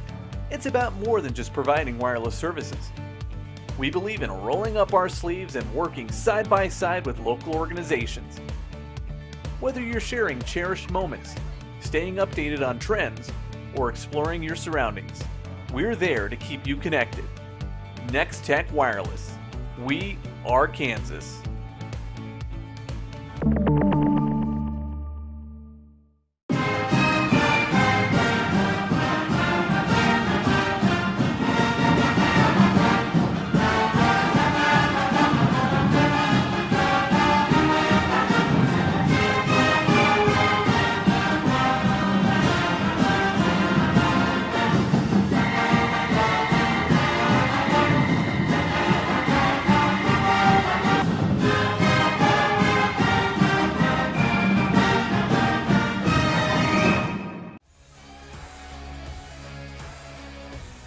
Western State Bank, Backyard Blooms and Garden Center, LLC, Spray Foamit, LLC, Good Anesthesia and Pain Management Services,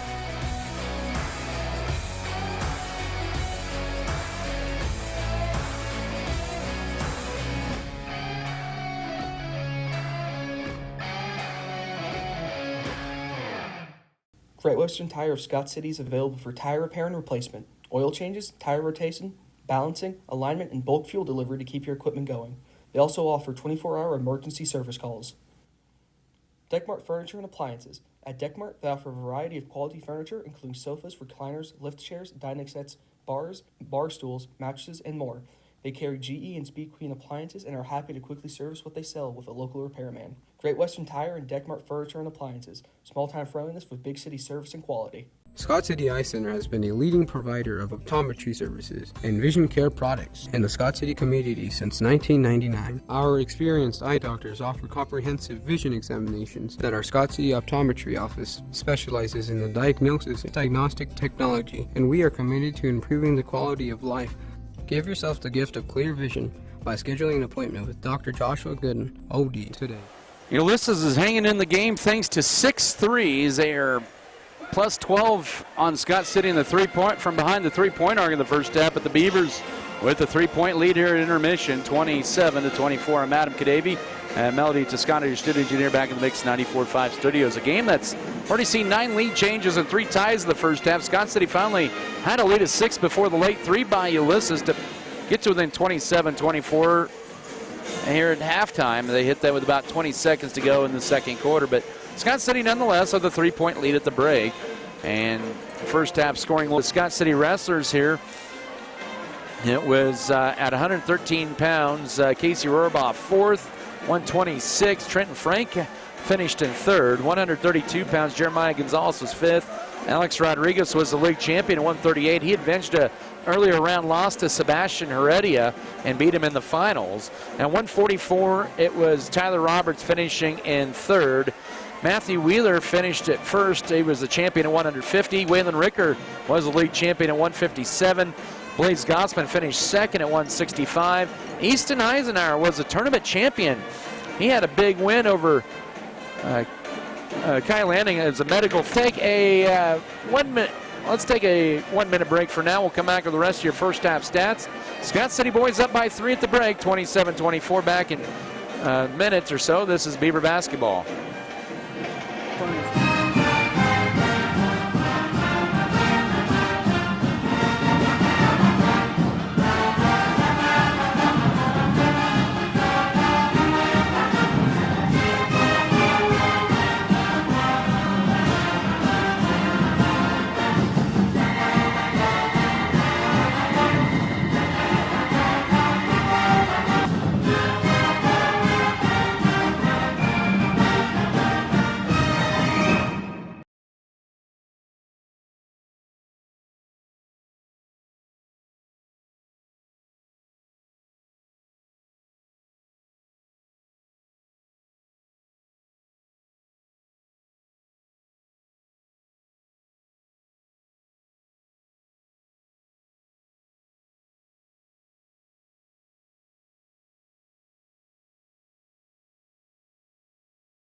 Ulysses High School 27-24, your halftime score for the Scott City Beavers over the Ulysses Tigers.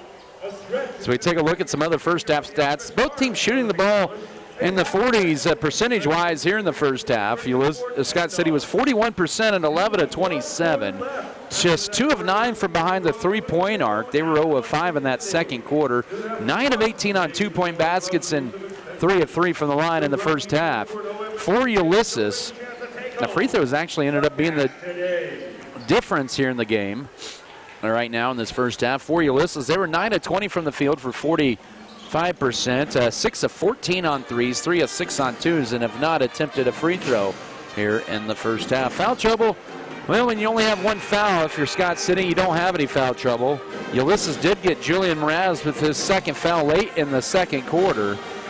The Beavers will be back on the road Tuesday night at Larned against the Indians. As of right now, 6 o'clock for the girls, boys to follow. We'll see if Mother Nature decides to, maybe pause things for that.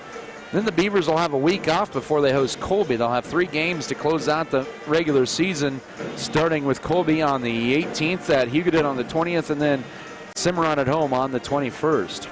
Ulysses will be back at home on Tuesday night against Hugoton.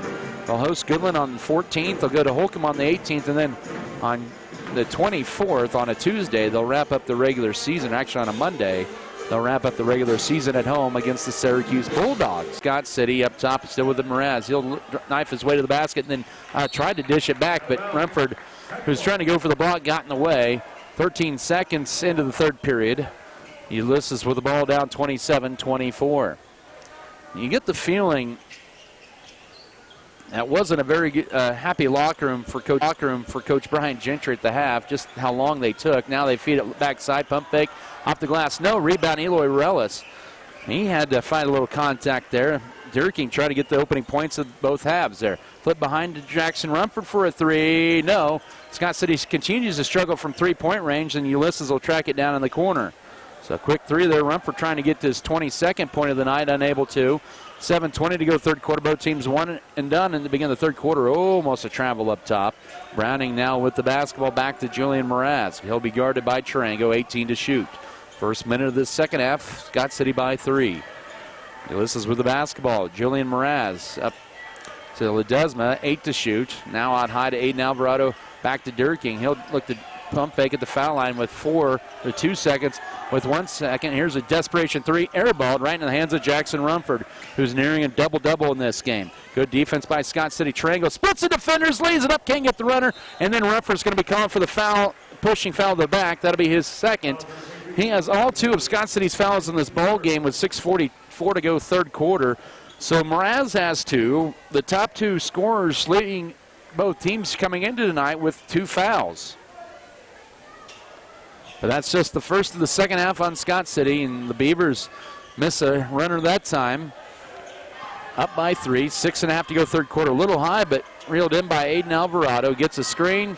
Now kicks over right side to Caden Ledesma around his screen.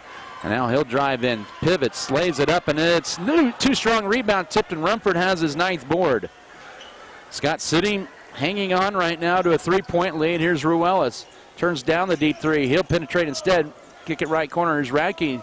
He'll drive in. Nice dish to Rumford. Deflected, still loose, and it's stolen away in a turnover. 9th Scott City turnover.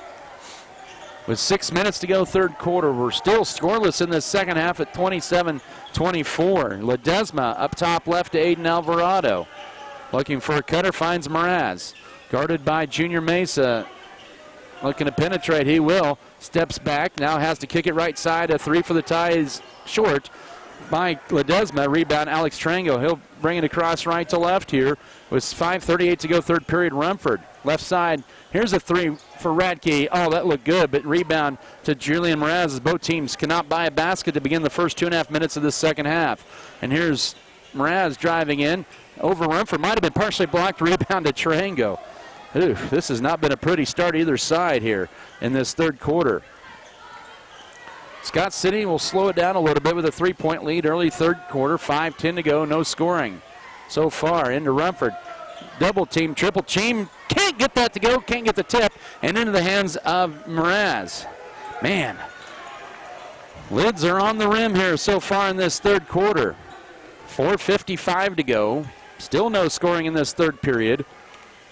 Alvarado with it. Both teams were in the 40s in the first half, but now trending toward the 30s, but a 3, no. Rebound, Mraz goes up, and he will not get it. Gets another rebound, and then he travels. Oh, they're going to call a foul. But, boy, Scott City letting Mraz get a couple of rebounds there. They're going to get Alex Tarango with his first, team second of the quarter. But Ulysses will get another crack at it with a new 35. And it goes. Here's Durking. Lanes into Rumford. Blocked by Rumford. Goes straight up, but then Durking gets it back. And he'll drive in on Rumford. Pivots. Needs help. Bounce pass goes to Browning out high with 4:28 to go third quarter, still at 27-24, and then losing it was Browning picked back up. And now on the run, the layup is good on one for Aiden Alvarado. His first basket, 27-26, 4:22 to go third quarter. And Mesa with his foul. Scott City with 3 fouls already in the third quarter after not having one in the first and only one in the second. And now in is Tice Perez for the first time, a 6'2 freshman. Aiden Alvarado at the line, just 49% as a team. Ulysses is 68%, but they can tie this game up for the 4th time if he hits this free throw. And he does. 27-all, 6-0 run for Ulysses in the ball game. We're near the midway mark of this third quarter. It's not been a good shooting start for either side, but Alvarado initiated the contact, and now Ulysses kind of in a zone look, and they almost get the turnover. Ruiz with it out high as we approach the midway mark of the third period. Trango trying to drive the right baseline, needs help. Bounce pass up top to Mesa, now to Ruiz. Left corner to, they go. Now here's Mason, no look pass right corner. Trango will launch the three, no. Rebound almost ripped away, and they're going to get a tie-up. It'll be Scott City's ball here with 3:52 to go in the third quarter. Still Scott City scoreless. They have not scored in over 5.5 minutes of the ball game when they went up 27-21. I believe the last basket belonged to Alex Tarango. Striker Berglund in. He'll replace Julian Mraz. It's 27-27. 3:52 to go third quarter. Inbound end. It goes to Eloy Ruelas. Up top to Alex Tarango into Rumford. He'll power dribble. Goes up. Leans in. Can't get it to go. Got his own rebound. Double team. Flips it up. No. Tipped up and into the hands of Ulysses.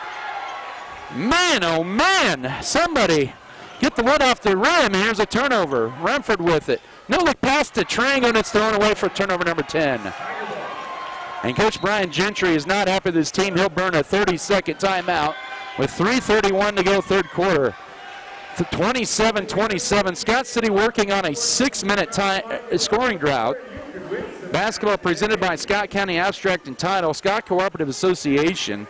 Also Scott County Hospital, Scott County Records, Scott Pro, Security State Bank, Sharp Shooting Supply, Specialty Risk Insurance Agency, Spencer Pest Control, State Farm Insurance, also Stevens Veterinary Services, the Solovie Foundation, and Trophy Wine and Spirits. This has been a third quarter so far to forget for Scott City. They have not scored since the 1:30 mark of the second quarter.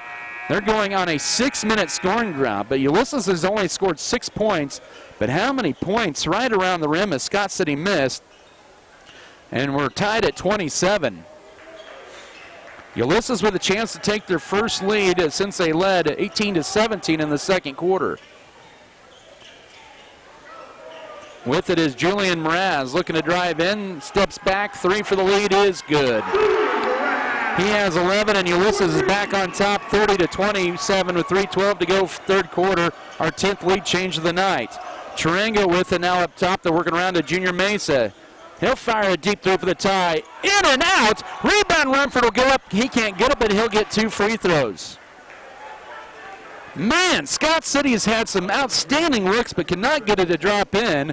Tice Perez will pick the foul, his first.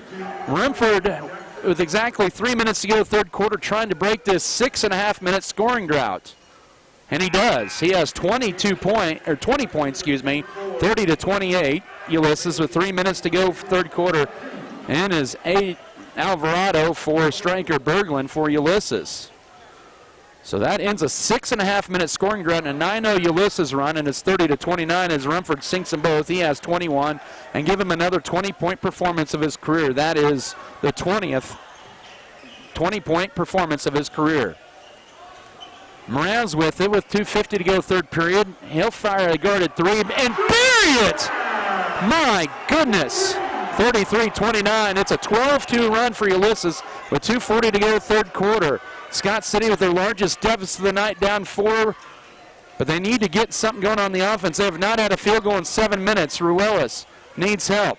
Skips it over to Brooks Bailey, right side, who just returned the lineup in the right corner to Radke. Back to Bailey. 15 to shoot with 2:20 to go. Rumford will drive in. Dish it to Radke, who puts it up, and he's on the board. And Scott City with a nice ball movement, 33-31. 2:16 to go third quarter. Almost stolen away by Tarango, saved into play, but kept alive by Ulysses to Caden Ledesma, who bounces it over to Mraz with 2:08 to go third quarter. Just gets it across to avoid the 10-count transition behind the defense to Tice Perez. 35-31 with 2 minutes to go, third quarter, and Scott City back down 4. It's been an 11-4 run for Ulysses in this third quarter as they go to a 2-3 zone. Up top, Tarango with it. Bounce pass to Rumford. Spins his way in, now finds right corner. Can Radke hit a three? Yes! Oh, a much-needed three. And it's 35-34 with 1:40 to go, third quarter. Just the third three of the night for the Beavers. Radke with the last 5 for Scott City to pull him to it out to reset with Aiden Alvarado, 15 to shoot. And a timeout for Ulysses. It'll be just a 30 with 1:21 to go, third quarter. Scott City down 1 at 35-34. Finally finding some offense here late in this third quarter. Basketball also presented here tonight by Turner Sheet Metal, Volgamore Family Farms, Western Kansas Insurance, Western State Bank, Wheatland Electric, White's Food Liner, Wilkins Physical Therapy, and Winterland Farms. So Scott City finally nailed a three. That is the first since the first quarter, and Radke with the last 5 points for Scott City, and that has pulled him to within 35-34. Ulysses went on a 12-2 run there and a 14-4 run until that last three. But Scott City needs to get the offense going and needs to cut down on their turnovers here. They've had some costly ones. They now have 10 turnovers. Ulysses just has 9. But Ulysses has hit their last 2 threes. They were wide hot from three-point as they inbounded in to the right side, and now play resumes with a minute 15 to go, third quarter. And it goes almost stolen away, and Martinez will drive in. He will lay it up and miss it. The rebound tipped up, and Avery Radke has it. No push on Corbin Durking on that. But here comes Ulysses back, or Scott City back the other way, down 1 late third quarter. So Radke with that board. Scott City with it up top now to Rumford in the paint. Backs his way in, gets stripped going up, and he's fouled with 55.7 to go, third quarter.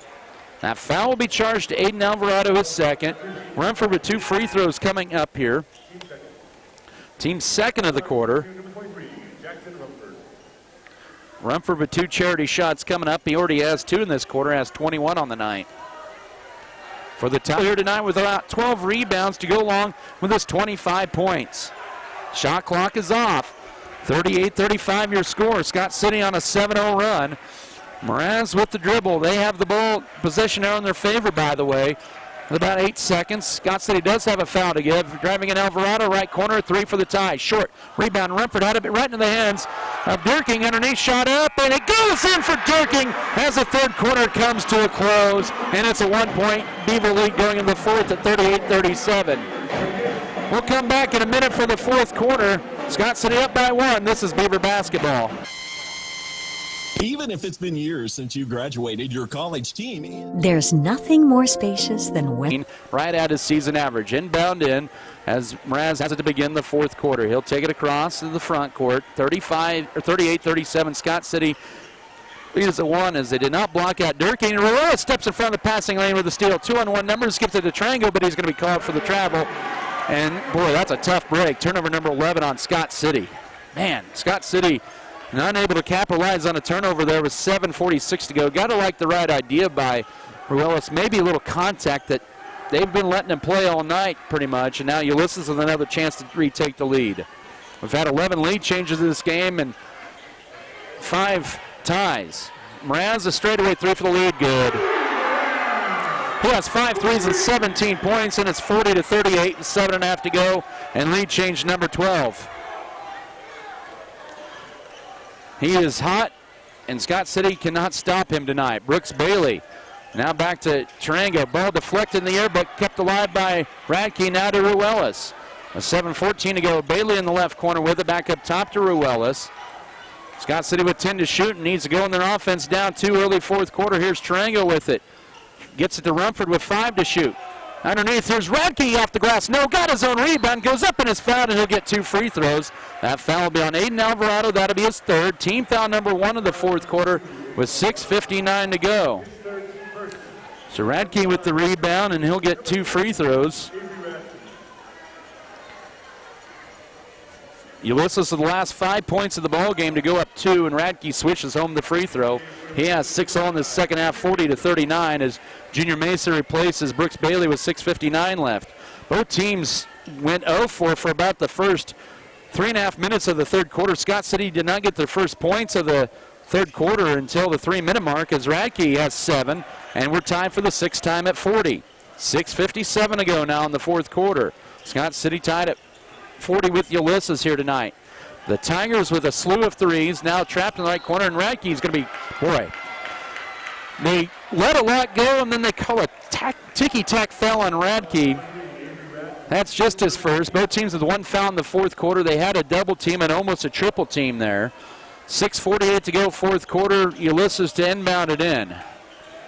It's been a place of horrors last couple times for Scott City, including tonight. Looking to drive in, cut off was Mraz. 6:38 to go in this fourth quarter. 40-40 is your score. Scott City lost here last year, 45-41. Oh, that was almost a walk, and now 3 for the lead is too strong, right? Oh, gosh, over the back of Mraz. And then they're going to get the foul on Chirango. That'll be his. Wow, what a bad, I'll say it, that's a bad call. Team foul number 2.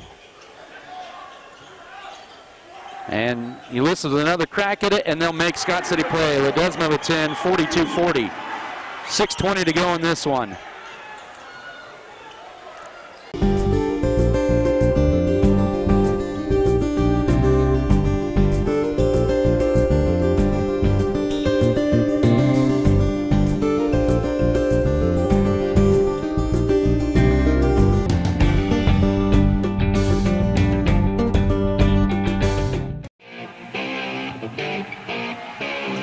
(43-42) after that. Avery Radke 3 has all 5 of Scott City's points in this fourth quarter. He has now 10 for the ball game.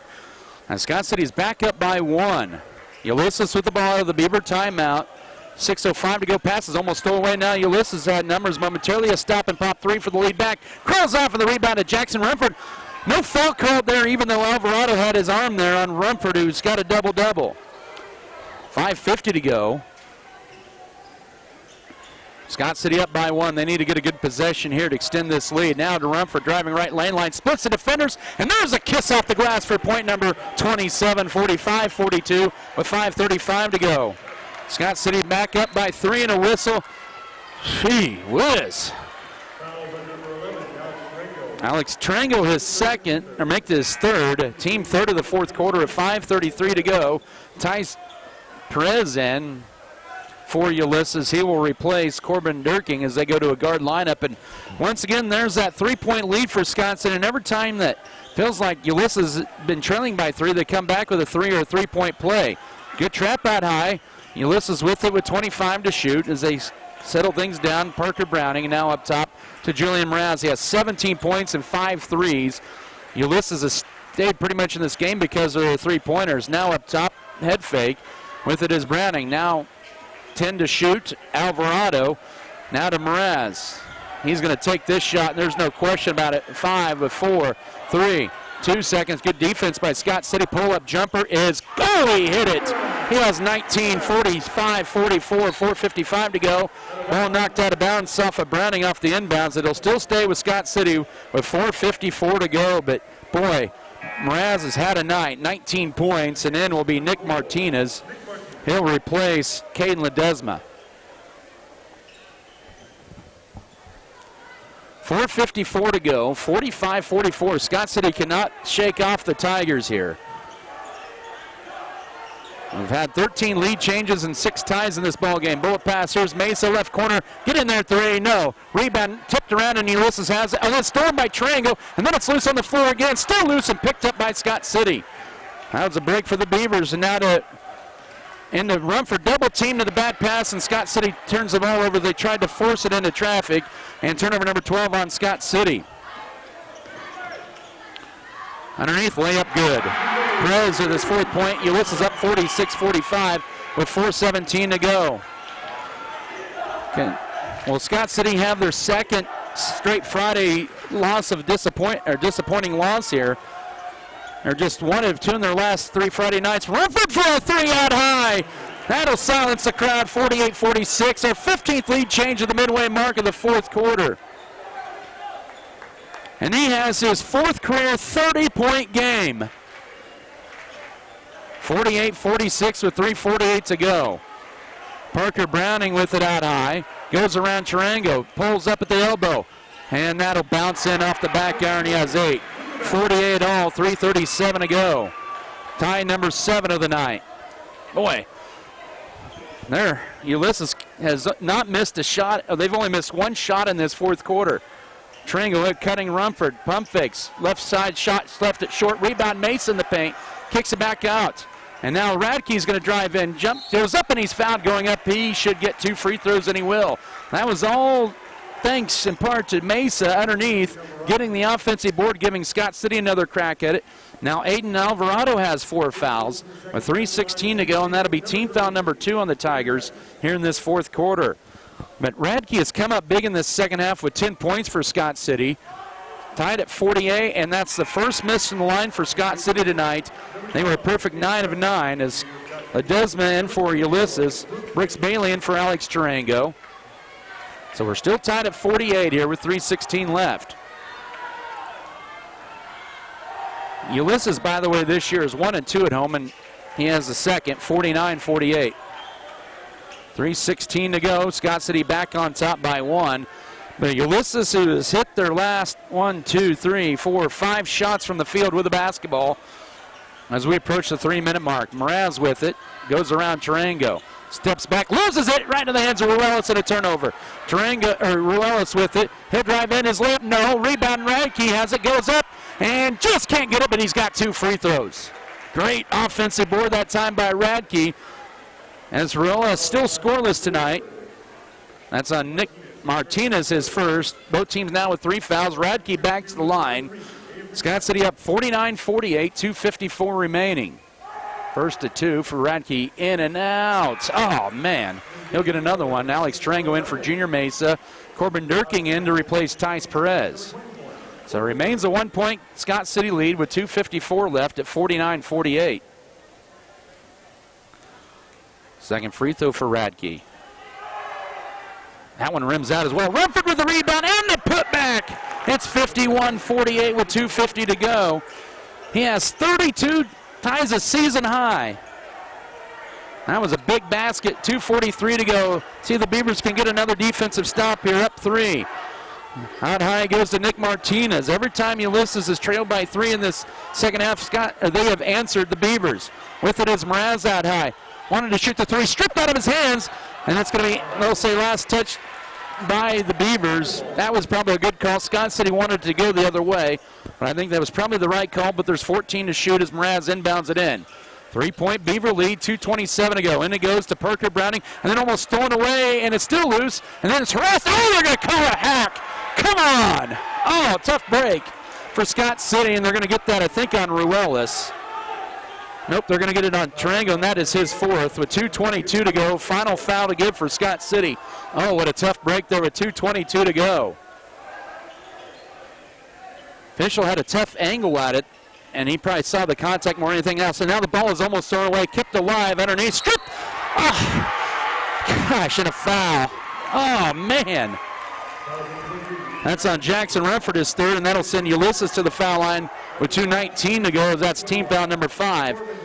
Durking to the line. He is 50% this year there at the line. Ulysses tonight has only attempted 1 free throw. That came on a 3-point play in the 3rd quarter. The free throw is too strong. In is Aiden Alvarado. He'll replace Nick Martinez. Alvarado comes onto the court with 4 fouls. Tarango and him are lined up next to each other. They both have 4 fouls. Scott City with 5 fouls in the period. Ulysses with 3. The second free throw is too strong, and the rebound to Brooks Bailey. So he missed them both. Scott City 51, Ulysses 48, 2:13 to go. Rumford up top with it. Dribbles between the legs. Now out high right to Eloy Ruelas. Trying to work around the screen. Gets it. Now he'll just take it all the way. His shot blocked out of there by Mraz with 19 to shoot and 2:03 to go 4th quarter.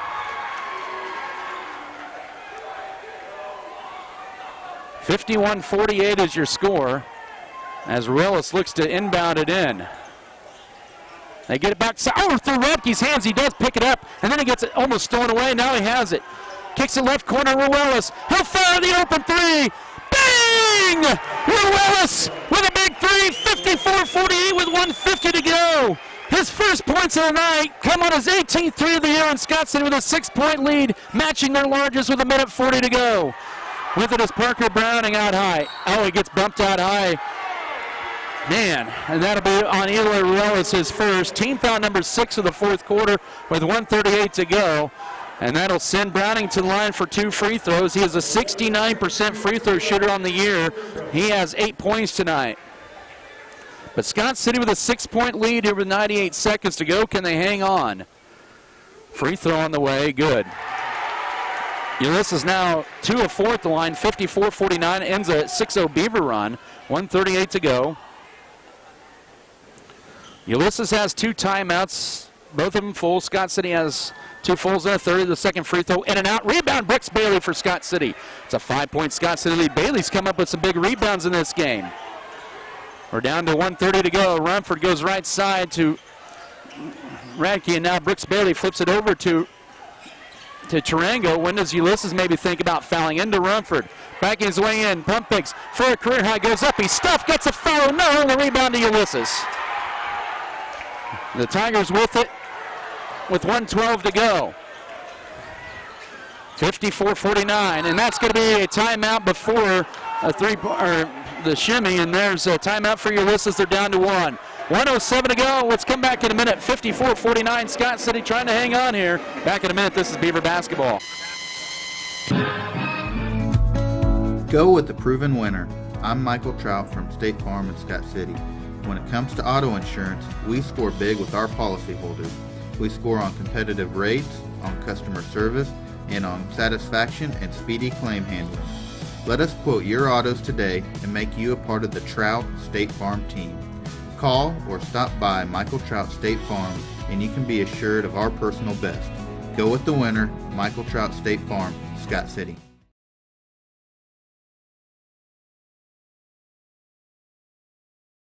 BBN is brought to you by Lone Tree Farms, J&R, Next Tech Wireless, Pioneer Communications, S&T, Scott County Hospital, Scott Co-op, Security State Bank. Hang on, folks. Ulysses with the ball down 5, 1:07 to go. 54-49 your score. Inbound in. He goes to Corbin Durking. Holds it. Still holding it. 1:03 to go. 20 to shoot. Out high it goes to Julian Mraz. Ulysses only has 3 fouls this second half. With it now is Aiden Alvarado. 55 seconds to go. Now they get it driving in. Wraparound pass through the hands of Durking, and it's going to be, they're going to give it. Oh, come on. They're going to say it was last touch. Now they're going to talk things over. I think they may end up giving this to Scott City. Nope, they're not going to be overruled. 9 to shoot. My goodness. What a tough call on Scott City, against Scott City. But they need to forget about it. They get it into Durking, trying to drive it on Rumford. Now bump up top. 5 to shoot, 4 to shoot. With it here is Ledesma. He loses it, and he'll lose it out of bounds. And Scott City ends up getting in the defensive stop with 42.2 to go. That was not pretty. Ulysses was gifted a possession there, but they cannot take advantage of it in the 14th turnover. With 42.2 to go, Scott City now needs to get it in it. They do. Here is Alex Tarango, and that was close to an intentional, even though they're intentionally fouling. Browning's first, the final foul to give for Ulysses with 39.6 to go, 54-49 Scott City. Jackson Rumford has tied a season high of 32 points here tonight. He's one off of his career high he set in Lakin a year ago. And they're trying to foul. They do wrap him up. Durking just his first. That ran off about 2 seconds, and now Rumford at the line. He had 19 in the first half, 6 in the third, 25. He has 7 in the fourth here for 32. He had that 32 points against Holcomb. He had 31 against Garden City earlier this year. This to tie a career high. Yes. 55-49, 37 seconds to go. Brooks Bailey will re-enter the game for Junior Mesa for some defense here. This for the biggest lead of the night for Scott City. They've not led by more than 6. And that's a big one. That's a new career high. 56-49, 37 seconds to go. Ulysses with the ball. It's a 3-score deficit for the Tigers, so 30 seconds to go. Mraz with it out high. Stops, pops a 3, and no. Rebound, Eloy Ruiz. And then he will get fouled, and Scott City may survive here with the shot clock off, 23.2 to go. So Ruiz hit a clutch 3 to put Scott City up 6 with 1:51 to go. And the Beavers, who were in a similar situation last Friday night against Hugoton at home with a 6-point lead with about 2 minutes to go, looks like they've kind of learned from that, and they're going to survive. But Ruiz misses the free throw. He'll get another one. He comes in at 61% on the year. But it's going to be a 3-possession game. Whether he hits this one or not, he does. He has 4 points all in clutch, 57-49, 23.2 to go. That's the largest lead of the night for Scott City. Ulysses gets it across, shot clock off, and a timeout. And Coach Matt Cox will use his final timeout with 60.9 to go. Let's take a 30. Beavers up by 8. This is Scott City basketball.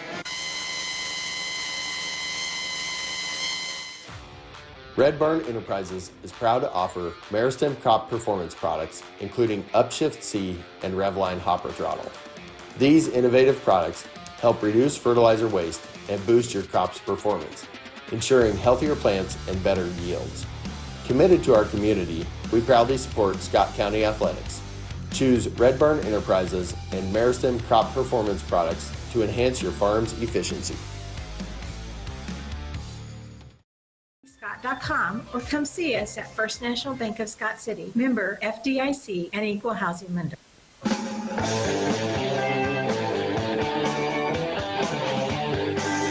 Scott City up by 8, 57-49.